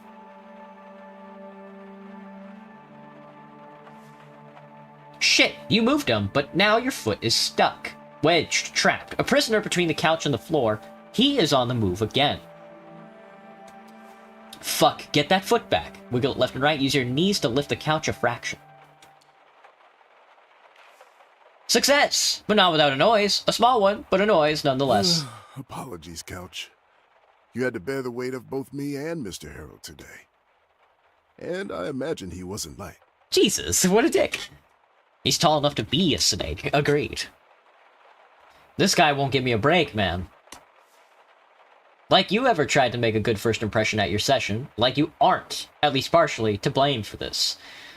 His feet shuffle toward the window, slowly, deliberately. He is probably scanning the area outside the room. That was close. Your peripheral vision catches something small and dark. A piece of me. Shed from your being while spilling your soul to Dr. Fink. A stern reminder to be careful when you open yourself up to others. Some pieces don't ever come back. Whatever it is, it's moving. Not rolling, not settling, with air. Moving. Ignore it. It's nothing. You can't do anything about it anyway, so why bother? It moves slowly, creeping into your line of sight. An ordinary house cockroach. Slick, dark, unbothered by time itself. It's long. Thread-thin antennae pivot in your direction, judging... calculating. 6:58. Your heart quickens, your throat dries up. You want to shoot away, but you can't. Not without giving yourself away. Then Fink moves, and the cockroach, ever the survivor, reacts. It stops judging and starts running. Straight toward your face. Ignore it even more. Ignore it even more. I'm cynical, baby. Nothing's different. Accept it. Keep going. You feel it before you see it. First its antennae, testing the terrain, your skin. Then the tiny sticky feet that follow, scurrying across the ridge of your nose with zero hesitation. It doesn't care. It never cared. Across your cheek now, a brief pause, like it's surveying the land, taking in the rugged geography of your suffering. Please just leave. This is hell. Then it moves again, downward toward your neck, into your shirt, and from there, who the fuck knows?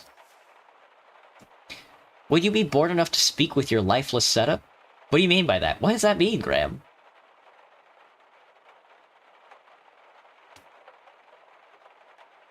No, this is too much. Fink or no Fink, you're getting out of here, now. Emerge from beneath the couch, cynically. You slip out from under the couch, brushing at your skin instinctively, but whatever was there is already gone. Lost to the shadows. Oh my god! See ya. Fink, you got a bunch of cockroaches in your fucking motel, man. Oh, there's a bunch of roaches in this motel, dude. Make a rap song about getting the burgers? Very good, Neon. Very good. If you talk with objects? Oh, I see. Is it weird to make a video instead of being on stream? Not really, Cherry. It's just a different, it's kind of a different reaction to a creative process, so it's whatever. Shifting your focus to the room, you brace for confusion and outrage. Instead, you're met with silence. Fink must have gone back to the bathroom while you were too busy undergoing a crisis. I need a shower. Understandable, yet pointless. Let the loop wash it all away. From now, you're free to explore. Ooh, here we go. We in Doc Fink's room, covered in roaches. You need to search Dr. Fink's room as quietly as possible. Let's check his shoes. Dr. Fink's shoes lay neatly beside the couch, placed with deliberate care. Tie the shoelaces together just for fun. Let's examine the shoes. Seasoned bros still cling to their shine, though not a cobbler. Not a cobbler. The doctor clearly knows how to treat his shoes right. As well as his feet, apparently. A closer inspection reveals orthotic pain relief acupressure insoles, subtly hinting at a life of careful steps. That explains the tiptoeing around actual solutions. Guess even the good doctor isn't immune to a little well-placed cushioning, physically or otherwise. You ever try to look at chat just to remember you're not live, Cherry? Nah, that usually doesn't happen. My brain is pretty good at separating live streaming from video making. Hello, Bashnet.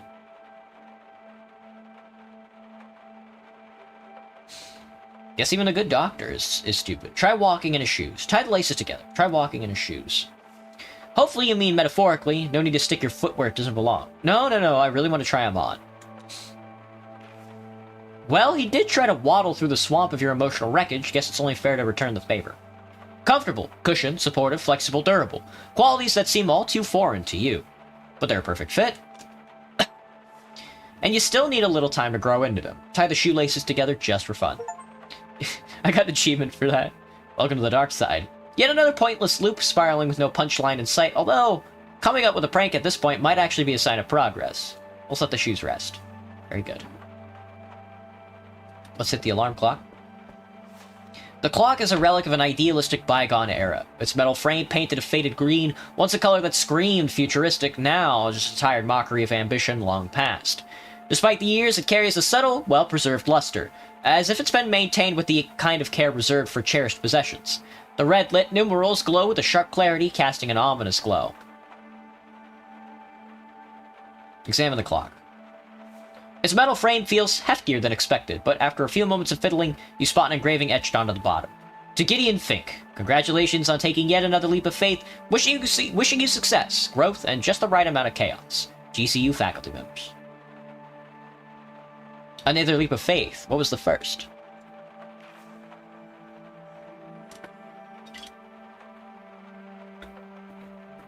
The doctor doesn't strike you as the leaping type. You, on the other hand, built for the drop. Ledge. Stool? Take your pick.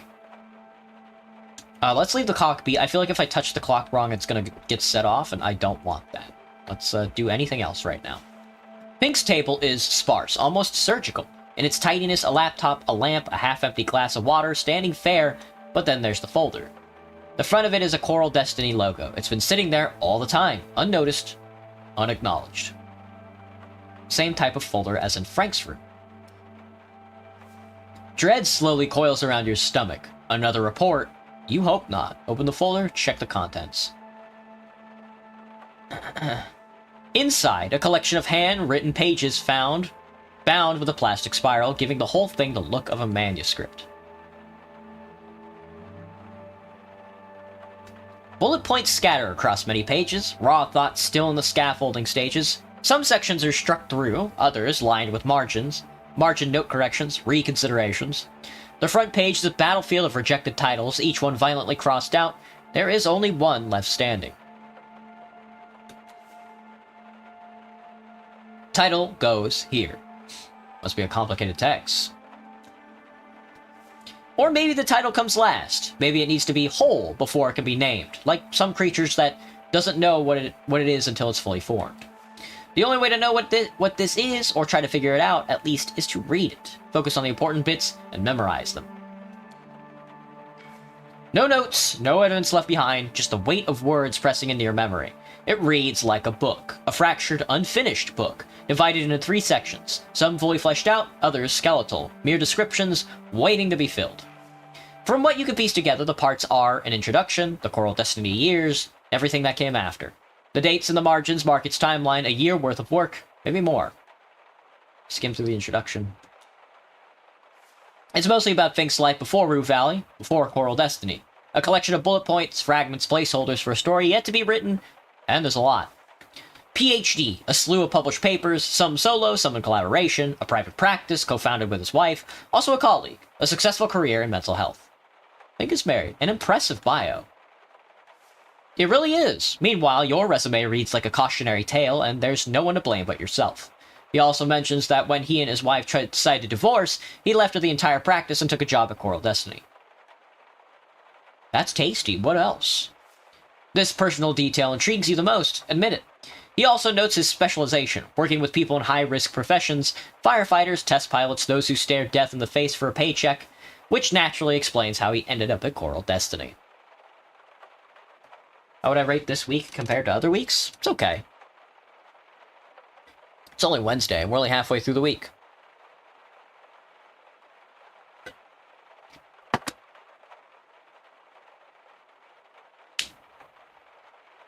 Which naturally explains how he ended up at Coral Destiny. That's all there is to the section. Let's see what else is there. Read the Coral Destiny ears.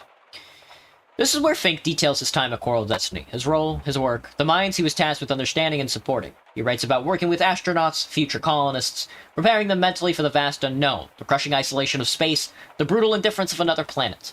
One case stands out, a particular astronaut who exhibited slight agoraphobia, an affliction that is not just an inconvenient, but outright lethal beyond Earth's atmosphere. He doesn't name her, instead, he gives her a pseudonym, Rena Juth, a woman with a critical role, one with immense responsibility. Judy the astronaut. Possibly, but it's unclear at this point. Fink writes about his process, how he assessed the severity of Rena's condition, determined whether she was fit for the mission. His final judgment, it wouldn't be an issue. She could go. Interesting, why focus on this case? And then, at the end of the section, a confession subdued but heavy. He was deeply affected when he heard that the astronaut he signed off on for a mission died in an accident in space. That's why. It's entirely possible he's writing about Judy. The details are sketchy, but if Rena Juth is Judy, then this accident, this death, just became a whole lot more complicated. This section's over. One more, that's it. Examine the section about post-Coral Destiny. This part is the shortest, the messiest, handwritten notes scrawled in the margins, entire paragraphs crossed out. Fink writes about life after Coral Destiny, what little of it there was. He describes an encounter that, according to him, happened by pure chance, a meeting with a man, the husband of the astronaut.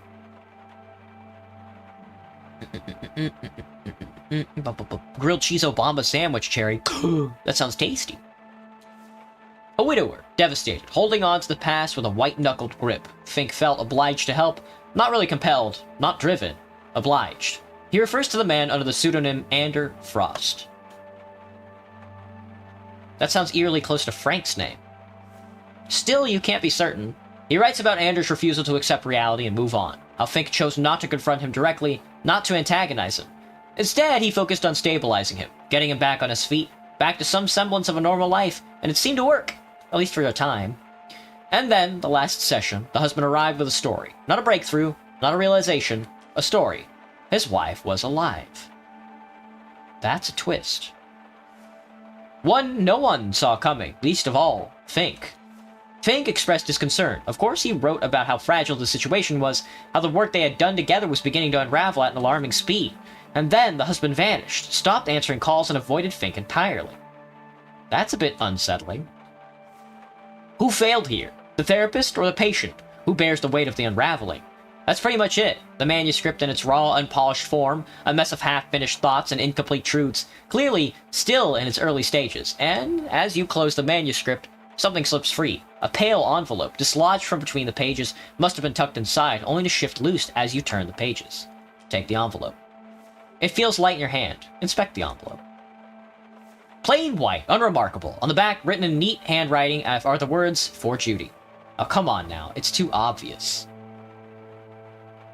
You never tried an Obama prism? Oh, tasty. Rena Juth's actual name is Judy. The man has to do a better job of hiding his secrets. For real. From people going through his personal belongings after breaking into his private accommodation. Open the envelope. Inside, there's a letter on a singular page written by hand. The date is 8/3/2026. That's this year, dude. That's gonna happen this year. Read it. Dear Judy, in your absence, this letter is the only way I can speak to you.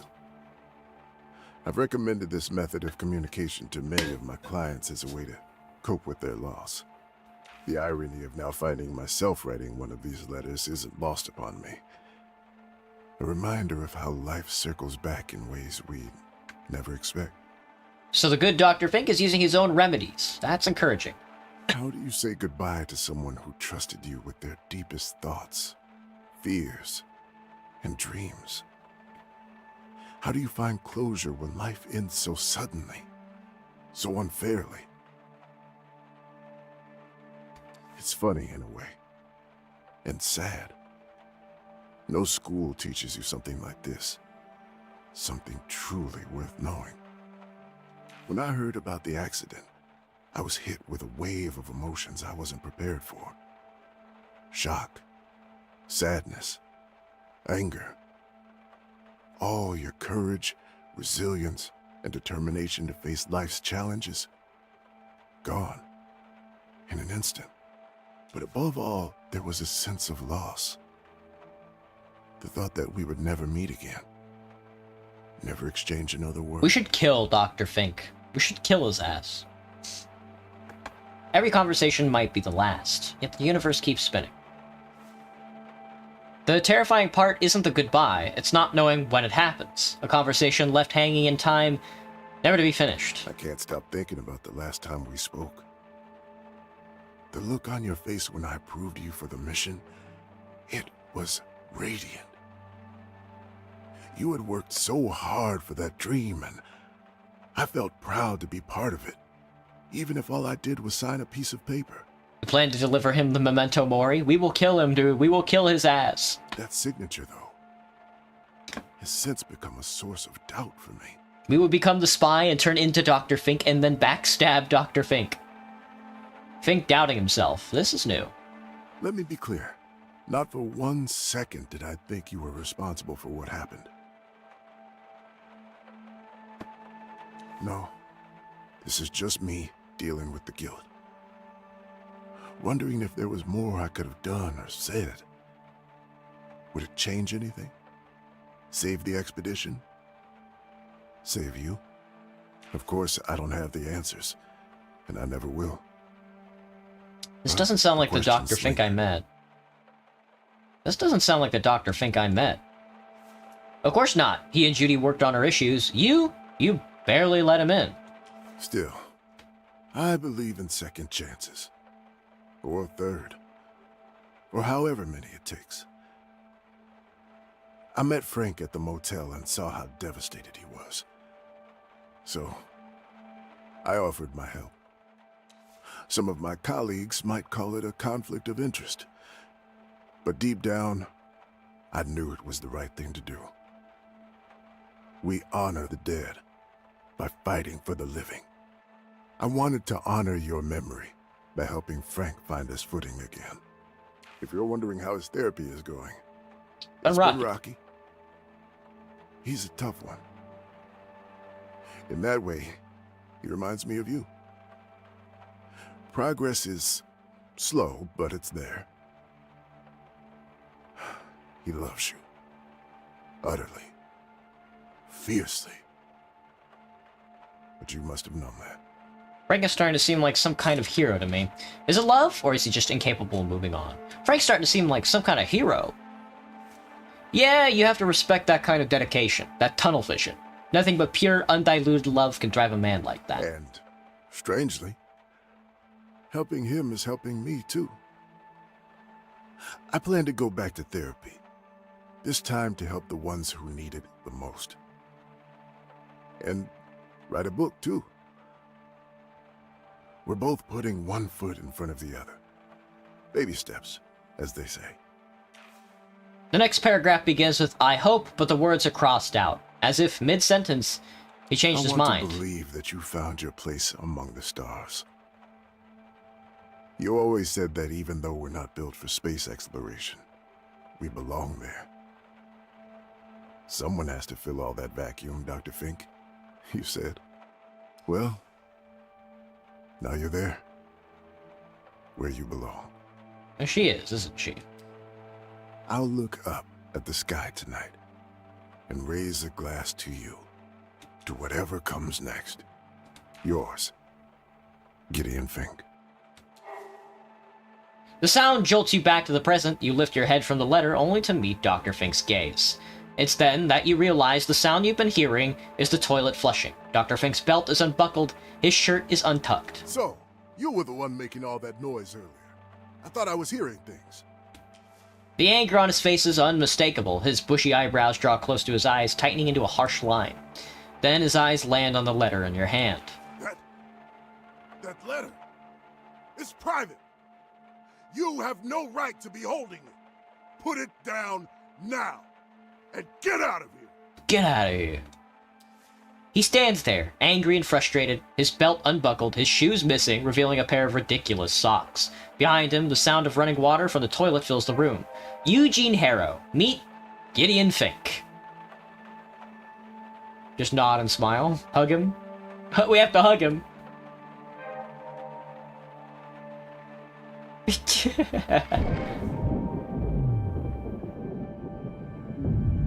Sorry, Doctor. I'm sorry, Doc.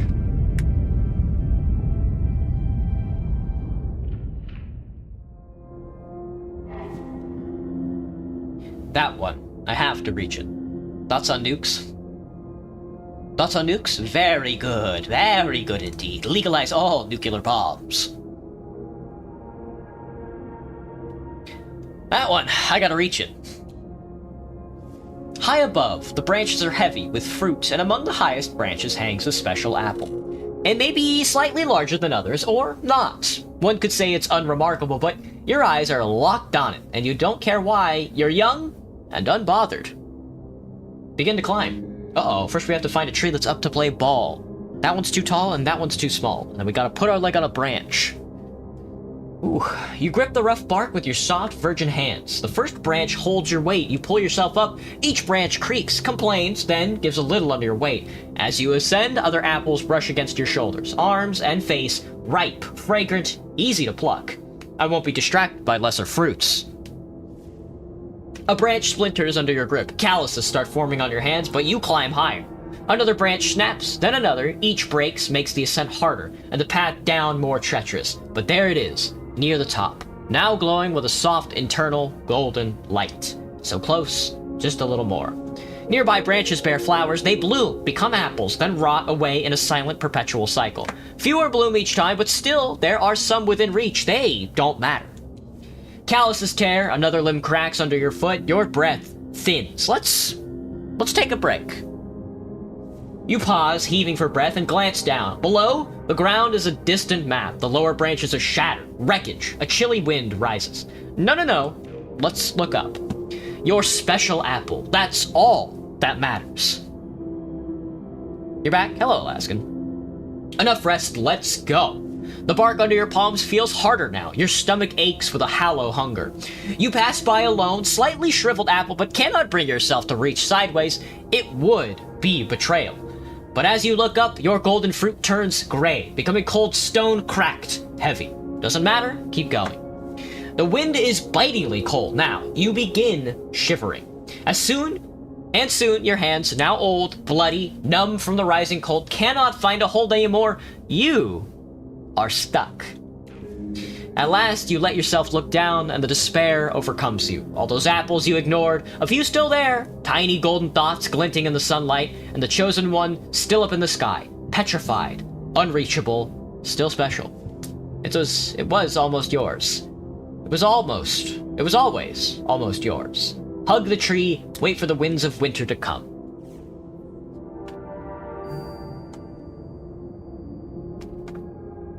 Can just someone say this shit boring on my scroll? You can't please. Oh my god, I can't recall this one. You climb toward a golden apple only to be trapped by the broken path you left behind. I don't have enough willpower to get it. Oh shit, dude. That's rough. We were so close. We were so close yet so far. Still with me, Mr. Harrow? I got a question, man. Nah, never mind. You'll have to wait. All right, then. You should go and... I gotta check my thoughts, dude. I haven't checked my thoughts since I fucking started this fucking quest line. Reading Dr. Fink's letter to Judy dissolves the enigma. He's fragile, fallible, and unmistakably human. Strangely, the thought brings a warm smile to your face. He wrote a case study of an astronaut who exhibited slightly agoraphobia and later died in a space accident. Got a lot to do. But mostly it's this K Ranch house thing. Spit it out already. We gotta ask. We gotta go ask Max. We gotta go talk to Max. Hang on, I gotta go talk to Max. Hang on. We gotta beat Riley to Max. I forgot. I'll break you open if I have to. Ew.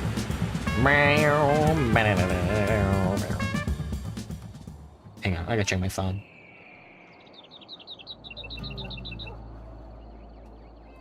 Max, what the fuck is with the statue, girl? Where's your boyfriend's cock? She's holding the phone to her ear. Alex, fucking finally, I thought you'd never pick up. You must be the last person on this earth to still use a landline. Hey, Caden. 100 tables and 100 spoons.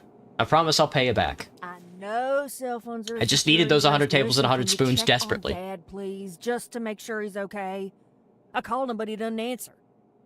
Yeah, I know, but Her jaw tightens while she listens. well, I'm sorry that our father's well-being is such a pebble in a boot of your precious work.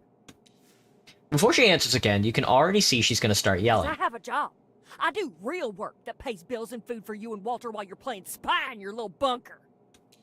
She shakes her head in frustration, then continues in a calmer tone. Come on, just check on him, please. He's your father, too. Right. Thanks, Alex. Call me later. Yeah, Bye-bye. Max! Welcome to Max Gas. You need some help getting gas? Oh, I got a lot to talk to you about. Something else. We got no booze, mind you. Did you know that Maynard's statue was damaged? She gives you a grim look. Sure, I know it. Every time Pops took us to see his grandpops, I couldn't help myself and kept staring at it. It's Unpleasant. unpleasant. The damage was done in 1985 before my time, but I know the tale from my pops and others. I guess she was just really quick to answer that question. She didn't even know me. That's gonna stain the K family reputation forever, it seems. Apex Ore made sure of that. What does Apex Ore have to do with Maynard's statue? Everything. If it wasn't for Apex Ore, this whole valley would be a different place. Eepy? They made millions digging out our gold. In return, we got toxic tailings and water that's blacker than night and deadlier than poison. Deadlier than poison. My pop saw 'em for the shitheads they were and tried to make 'em go away by running for mayor. But he wasn't aware of just how far those fuckers were ready to go. Damn, she's fucking mad, dude. And the damage to his grandpop statue is a result of that. So they sent guys with pickaxes to break some balls? I don't know how it was done, but I do know Apex Ore did it. I still don't understand why. It's simple. Her tone implies she thinks you are simple. They've damaged the manhood of Maynard K. The man who built both woods started an empire. At the same time, they attacked my pop's manhood by showing him they can do whatever they want and that he doesn't have the means or the balls to respond in kind. Okay, wait. How is running for mayor connected with all this? It's simple. Pops was running for mayor in 1985 against Bill Thatcher, who was then mayor, but everybody knew he was just an Apex Ore bootlicker. Bootlicker. Pops wanted to ensure people of Rue Valley get by what is by right theirs, a percentage of the profit of the gold mine from here. Of course, that would make a dent in Apex Ore's revenue. My revenue! A week before elections, Pop organized a mass rally. Apex Ore sent their thugs to make a mess of it, and boy, they sure did. The rally turned into a brawl, and the brawl into a 2-day riot. Damn. At one point, Apex Ore took a chance and damaged Grandpop's statue. Shitheads. Chill, girl. Something's not quite right there. Fucking corporations will stop at nothing to protect their profit margins. Quite story, thanks a bunch. Protecting their business here. Fucking corporations will stop at nothing to protect their profit margins. Yep. Profit rules it all, and people can go fuck themselves. Alright, Max, chill, dude. One quadrillion twistables? What's a twistable? But you know what? Apex Ore was honest about that. Unlike those sweet-tongued Coral Destiny folks. True. The modern corporation that pretends they care about you but will walk over your corpse for a dime, now they are the real shitheads. That's why I run my own business. Only way to protect yourself is to become financially independent. Yeah, we should. I mean, is at any point in this game are we gonna find somebody who is not the devil? Something's not quite right there. Oh, many things are not quite right here. Pops lost the election to Thatcher. People blamed him for the riots, thought he caused them. Oh, same company. It's a candy made by the same company that made Gushers and Fruit Roll-Ups. I see. Hello, party. What's up? What do I think about tree frogs? I used to have a poster in my bedroom back at home, where it was like a tree frog. I think they're pretty cool. I like the northern tree frogs that like freeze their brains in the winter and then defrost them in the summer or in the spring. I think it's funny. An apex ore still does business, and we're left with toxic water and infertile soil. That's rough. So, yeah. Apex Ore was just protecting their business. Quite a story. Thanks a bunch. I hate telling it, but we must remember. Might come out of the blue. Are you familiar with this email address? She squints, her eyes darting all across your face. The probing ends with a You sigh. look almost normal. I would have never guessed. But since you're here, She sighs again, this time not from frustration, but resignation. when the sun sets... She stretches a hand toward you like she's giving you a proverbial microphone. The cold creeps in? She quickly flips through a little black Is notebook. that true? Oh my god, there's a No, code word! they're It's a not code smooth. word! Oh shit, I did not find the right person. You know what? I don't really give a shit. That email's one of my brother's Oh, that's funny. pseudonyms. It was, at least. I'm sure he's using some other equally stupid name. What's with all the secrecy? Just curious, what was the proper response? I think for this week it's, Watcher in the Dark Watcher Awaken. in the Dark Awakens, I guess. Noted. Since you're looking for him, Noted, Alex, back at noted. our house, I got that if down. he is ever anywhere else. He's in the back of the house? That's it. Thanks. Never would have guessed you were one of Alex's associates. Live and you learn. Wait, this means Alex, your mysterious email participant, is the metalhead from the K Ranch, who I just ended up never talking to, who I still have not talked to yet. What can you tell me about Dr. Fink? Oh, the therapist that works from the motel, right? Wait for her to continue. But she never does. Her eyes refer to something hidden behind the counter. It looks like she forgot all about that in an instant. That can't be all. And? Gesticulate for her to continue talking. And that's it. I have no interest in the man or his profession. The accent seems forced. Well, I'm from Texas and I don't talk like this, so... She must be from way out there in the middle of buttfuck nowhere. Am I wrong or is it personal? Ain't personal, not at all. I got nothing against the man, I don't even know him. Wait, what's all this really about? Think about it, pal. Fact is, you don't need therapy. No one does. No one does. First of all, what kind of person are you if you don't know what's wrong with you? Or are you lying to yourself? Or are you so weak that you can't look at yourself and truly see who you are? Second, if you know what's wrong with you, surely all that yapping won't help you none. You have to take action and fix all the shit that's clogging your mind. And the third, the drugs they prescribe, don't even get me started on that. Wow, I didn't expect a lesson. I didn't expect to tell you all that, so there you go. And come to think of it, take that Fink of yours. If he was really worth something, wouldn't you think he'd still be working for Coral Destiny getting six-figure regular paychecks? Oh damn, 6 figures in regular paychecks. Hello HBD, what's up? Hey Samuel. Who knows why he left? Maybe he doesn't want to earn 6 figures. You sure know a lot about Fink. Pal, Rue Valley's a small place. Everybody knows everybody's business. Alex mentioned Fink to me. I reckon they met at Coral Destiny's HQ. Wait, Alex worked for Coral Destiny. Yeah, Alex worked for everybody around here. But Destiny's his own personal record. 2 weeks, 4 weeks and days. 4 days. That's Sweet. what happens when you don't go to work 5 days in a row and you're not the owner or someone indispensable. Listen, I've had enough yapping. Do you want to buy something? Let's take a look around and then leave. Ooh, a lot to work with on that one. Maxine told you the damage is connected to the election where Walter K. ran against both Mayor Bill Thatcher. Could the statue's growing damage be connected to Maynard's secret? You should search online for an answer. Maybe I should. Thanks, Max. You the fucking best, girl. That's why they pay you the big bucks at the gas station that's probably gonna go out of business in like a year or two. I'm gonna go to the Kuiper Belt. My favorite eggshell? I've never touched an ostrich eggshell. Regular chicken eggs are usually more my speed. Nacogdoches? Oh, fuck, Jack. Nacogdoches. She might be from Nacogdoches. God, I haven't heard that word in forever. What's going on here? Oh, right, we're going to Kuiper Belt. Is this a zombie game? That's right, Caden. This is a zombie game. You got it. I was gonna say the power's out, but it's not coming back on. That was kind of scary for a hot second there. He had an email conversation about it with Alex K, who lives in the old ranch house that you already visited. Hang on, I gotta use my smartphone. Let's search the internet for that Maynard secret what Maynard secret might be. Got some good search terms? Maynard K, statue damaged. Too many results show up. Most of them look like they're not connected to anything you're looking for. Open a random article just in case. You'll have to narrow down the search. Alright, now what's the term to add? Bill Thatcher, Maynard K, statue damage.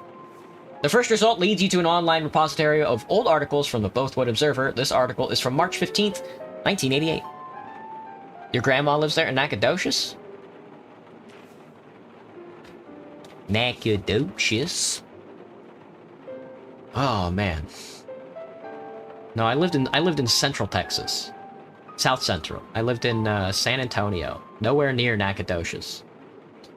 The statue of Maynard K in the Rue Valley Cemetery was vandalized last night by unknown perpetrators, with significant damage inflicted upon its manly domain. This shocking act of defacement has intensified the already heated atmosphere in Rue Valley, as both sides of the community blame each other for the escalating tensions. Community reactions have been strong and polarized, with calls for unity and thorough investigation on one side, and demands for retribution and heightened security measures for the other. The police have launched an investigation, urging anyone with information to come forward. We are treating this incident with the utmost seriousness and will pursue all leads to ensure those responsible are brought to justice, stated Police Deputy Sheriff Bobby Canis. When asked to comment on the incident, mayoral candidate and Maynard's grandson Walter K responded cryptically, "Why don't you ask Bill Thatcher and Mr. Wannabe K who did it?" We've reached out to Bothwood Mayor Bill Thatcher for comment, but are still awaiting a response, as of our print deadline.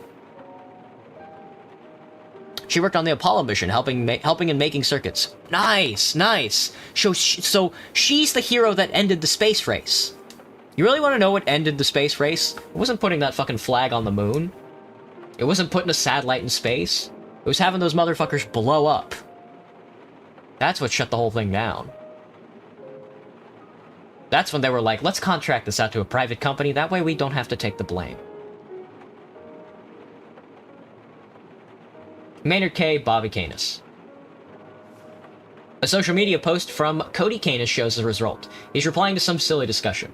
A little history lesson for those who might have forgotten the Canis name ain't just some footnote in Bothwood. We built this place when Bothwood was nothing but dust. My great-great-granddaddy Clayton Bronco Canis wasn't just a settler. He was Maynard K's right hand, the man who made Bothwood what it is. Not a good look for space travel. His son, Wayne Canis, a general and a war hero, and my granddad, chief's assistant, then my dad Bobby K, and me, both of us sheriff's deputies, 5 generations of Canis men keeping this town safe and enforcing the law. We got blood in this land. We own the whole damn block of Bothwood. Unlike some folk around here, my family didn't just show up. We've been here from the start. So next time you feel like running your mouth, maybe try learning a little history first. Hashtag know your place. Hashtag Bothwood blood. Hashtag Canis legacy. We fucking lost Big Bird in that shuttle, Jack. I forgot Big Bird died in the shuttle. That's so sad. Maynard K, Wannabe K. Once again, an article from Bothwood Observer Online repository shows up, this time dated May 6, 1988. During a rally this Thursday, mayoral candidate Walter K delivered a fervent speech calling for a return to traditional values and preservation of the K family's honor. Addressing what he described as unfounded attacks against his family, K emphasized the importance of heritage and community pride. We must stand together against those who seek to divide us, Walter K proclaimed that, to an attentive crowd. The K family has always been a pillar of this community, and we will not allow malicious rumors to tarnish our legacy. Our descendants will forever honor the esteemed founder of Bothwood.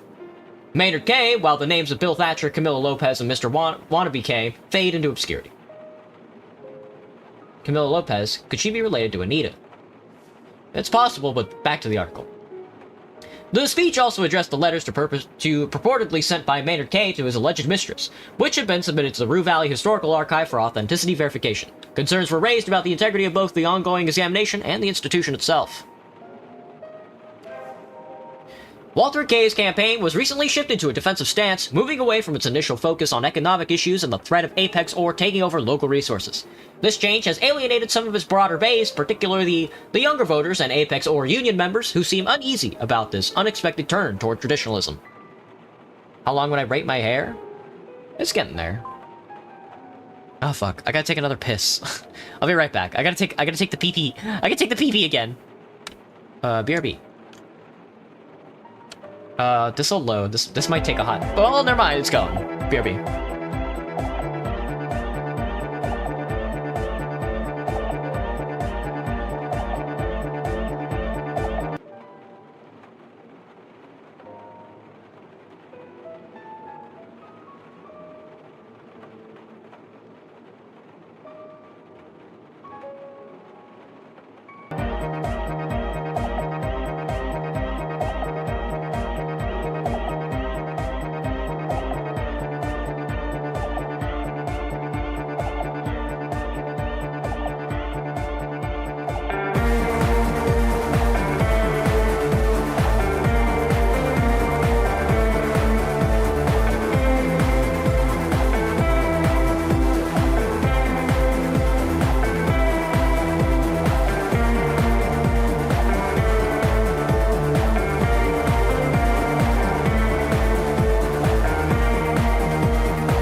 Alright.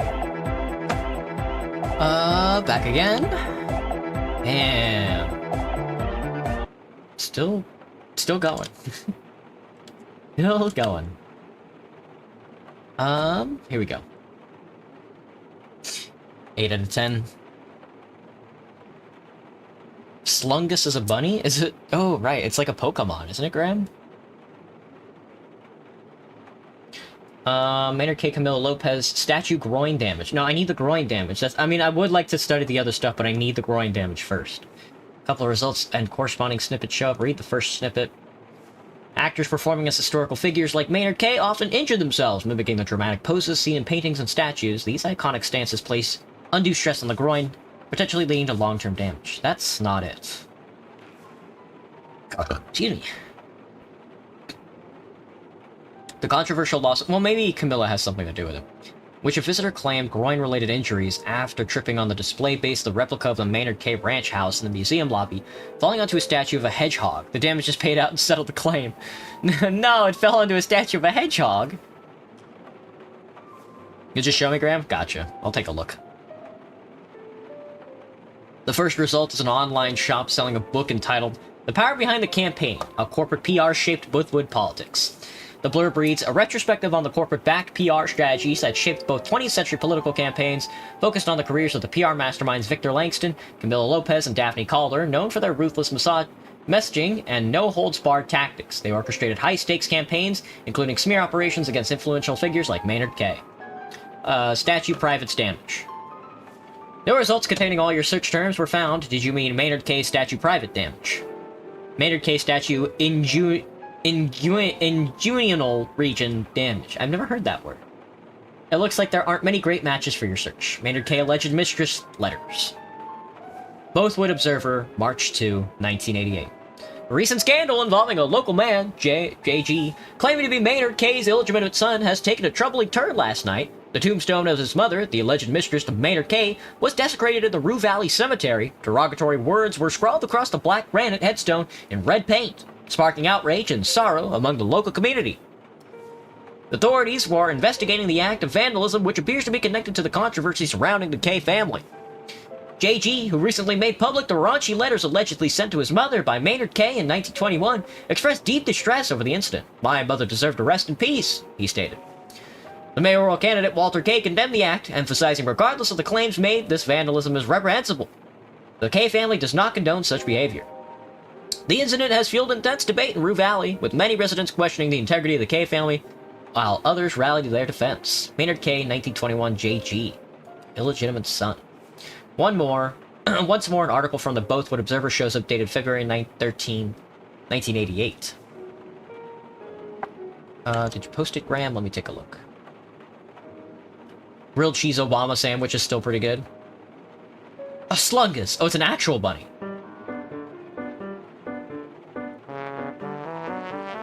Fucking slungus, dude. Fucking slungus. Slungus out here slunging it up. Obama grilled cheese sandwich. In the story published last week by Intrigue Insider, JG, a 66-year-old local, claims to be the illegitimate son of the founder of Bothwood and the K Cattle Empire, Maynard K. He presented to the infamous tabloid raunchy letters that he claims were sent by Maynard to his mother, HG, in 1921. JG asserts he found those letters after his mother died in 83 and has now chosen to reveal them, believing it's time Rue Valley saw the true face of the K family. Mayoral candidate Walter K., Maynard's grandson, denounced the letters as forgeries orchestrated by Apex Org. This is a malicious attempt to tarnish both the esteemed reputation of the K family and my own honor, he asserted to our reporters. Has anyone said you can read quite fluently? Oh god, I don't feel like it. I feel like I'm tripping over myself every other word, man.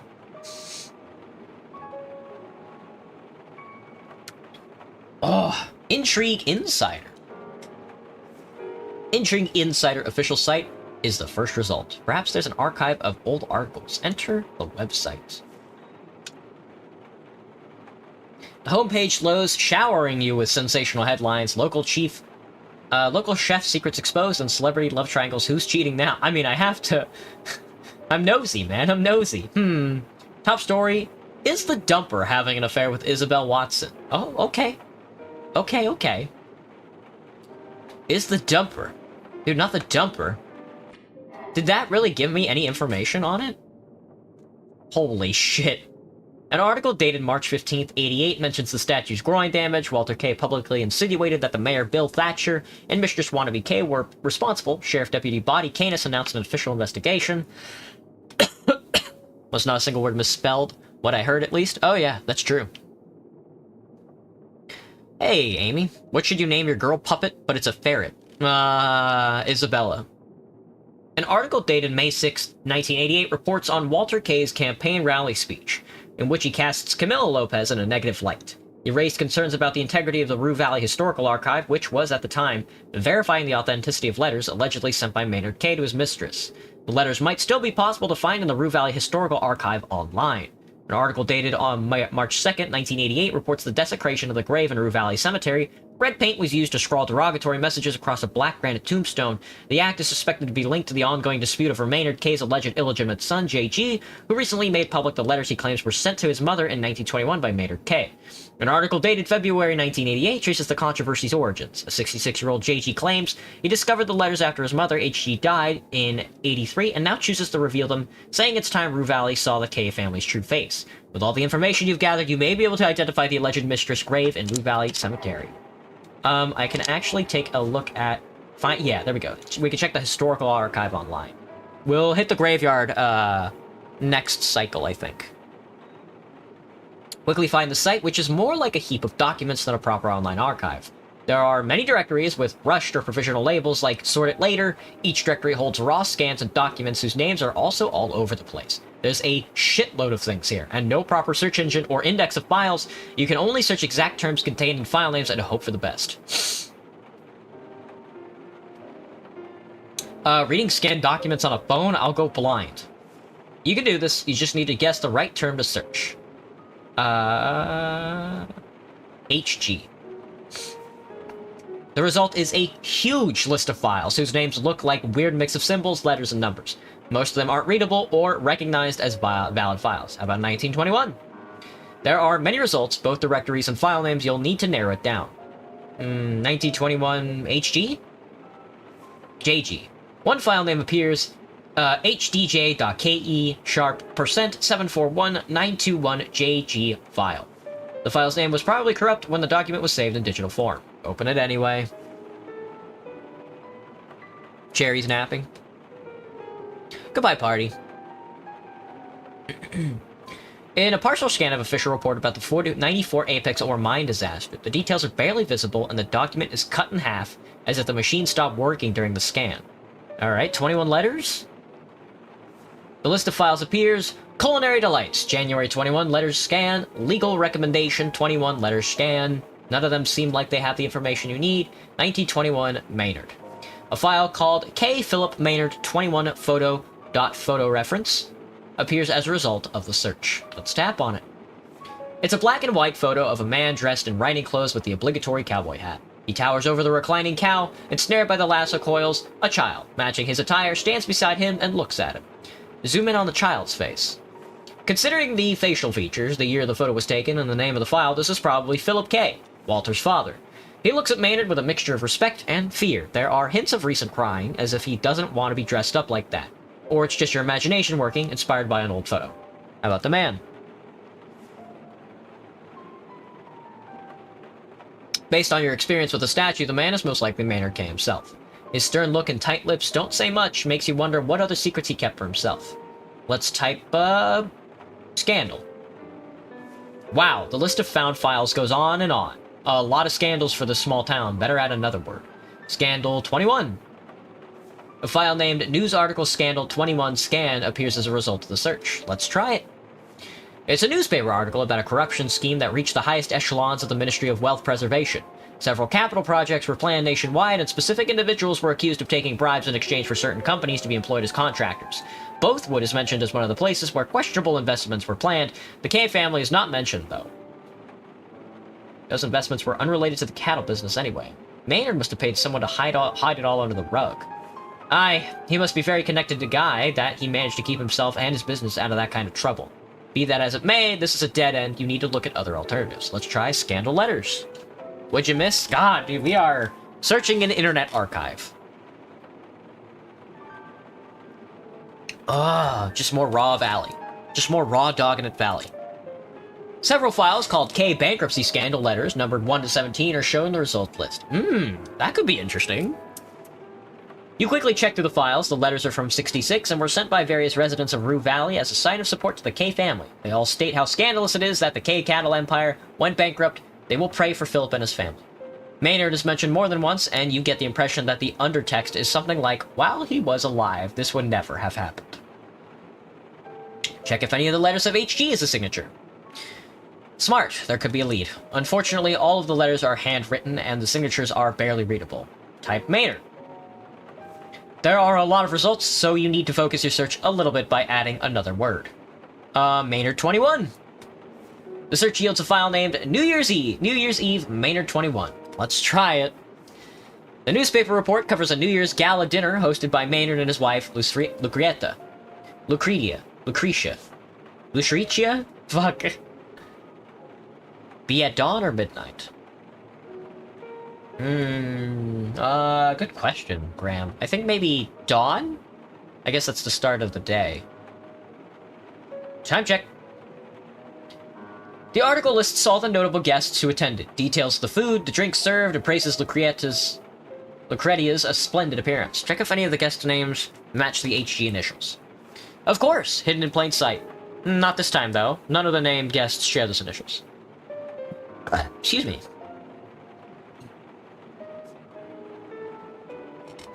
God, the report concludes with Maynard's wish for everyone to achieve the same level of success as he has in the coming year. How about Maynard's letters? You end up in a directory named Maynard Correspondence Letters. Files are numbered 5 through 13. This could be it. Fucking gotcha. This is what it means to be lucky. As you rummage through the files, you realize it's Maynard's correspondence with another cattle owner, Thomas Branson. He accuses Maynard of holding on to the best pastures for his cattle and mentions that it is ungentlemanly behavior, especially towards fellow cattle owners. Maynard's response is mostly insult wrapped in nice words, with the offer to buy Branson's cattle if he cannot feed them properly.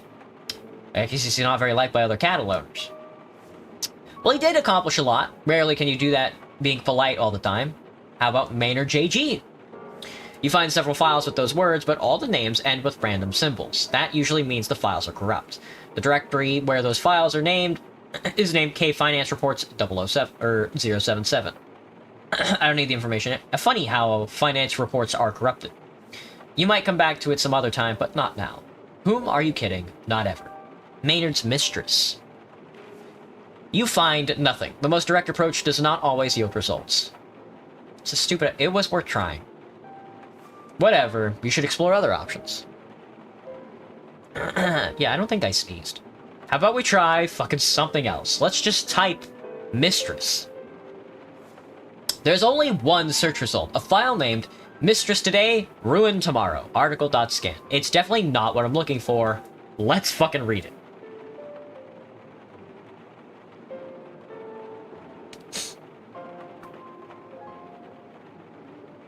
It's an opinion piece, written under the pseudonym Concerned Citizen from the local newspaper Bothwood Chronicle dated 1984. The main topic is the decline of morale and how families are falling apart due to adventures outside of marriage. The recent arrival of Apex Ore and the rapid influx of Outlanders are considered the primary source of this corruption by the author. The writer emphasizes that it resembles an epidemic of old, and adds that the authorities need to step in. In conclusion, the author suggests that there should be a legal punishment for spreading the corruption, particularly for companies. This writing comes across as an attack on Apex Ore disguised as an article about marriage issues rather than an objective piece of journalism.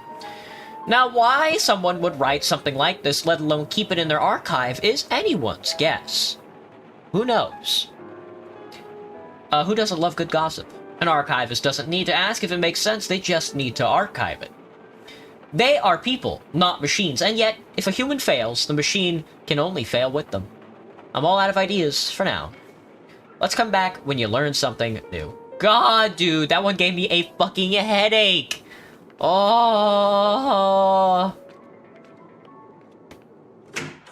What did I need to do again? Oh, I gotta go to the grave site. We're not gonna make it there in time. Maybe if we take the super fast car?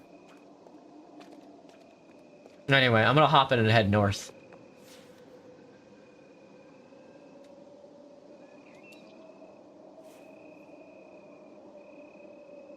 Head north, hit the reset.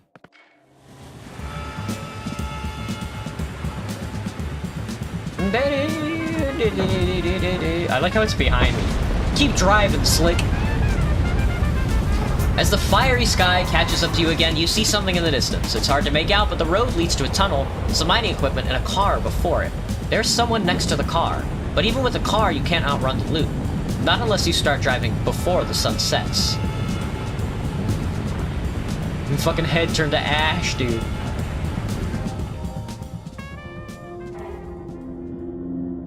We still can't get it. We still can't. I'm sorry, we still can't get it. I want the golden apple, man. I want the golden apple so bad.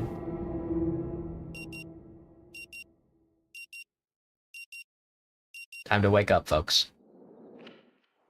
Still with me, Mr. Harrow?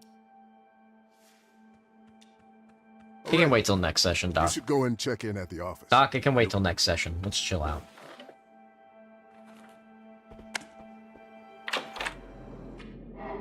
Alright.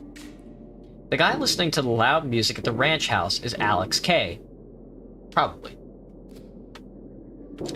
We still have to talk to him. We haven't talked to him at all. Alright, let's save. Ooh. Game saved. Sweet. Oh god, that was good. We got a fucking boatload done this time. I think. I don't know. There was a lot of reading. That's certainly something that was happening, I would say.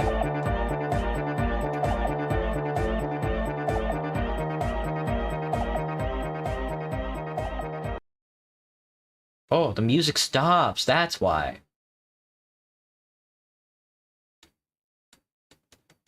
Oh, and it won't let me play a different one. Hope in Work and Joy. Let's try that.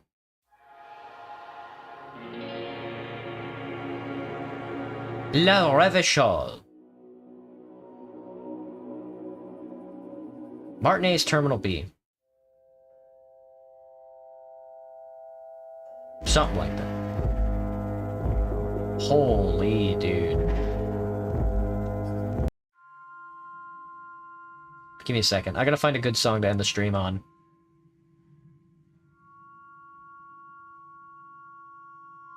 You about to read even more? No, I don't have anything to read. We're not doing Burn, Baby Burn. It's a good song, though.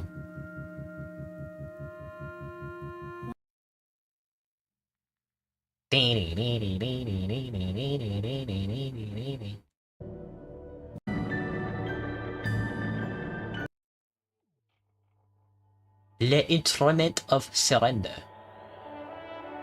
Oh, there we go. The loser song. The loser song, dude. But alright, guys. That's gonna be it for me tonight. I'm gonna go make some chicken Alfredo, then go to sleep. Well, then go read the news, and then go to sleep. Or something like that. I will see everybody tomorrow. Tomorrow morning, rather. I'm doing an addendum on the chart. Instead of 5 o'clock tomorrow night, we're doing 10 o'clock. So I'll see everybody tomorrow at 10 for some more Borderlands. Alright, everybody. Until then, bye-bye! Bye-bye! Bye-bye, Johnny! Bye-bye! Fade into Martinez with me.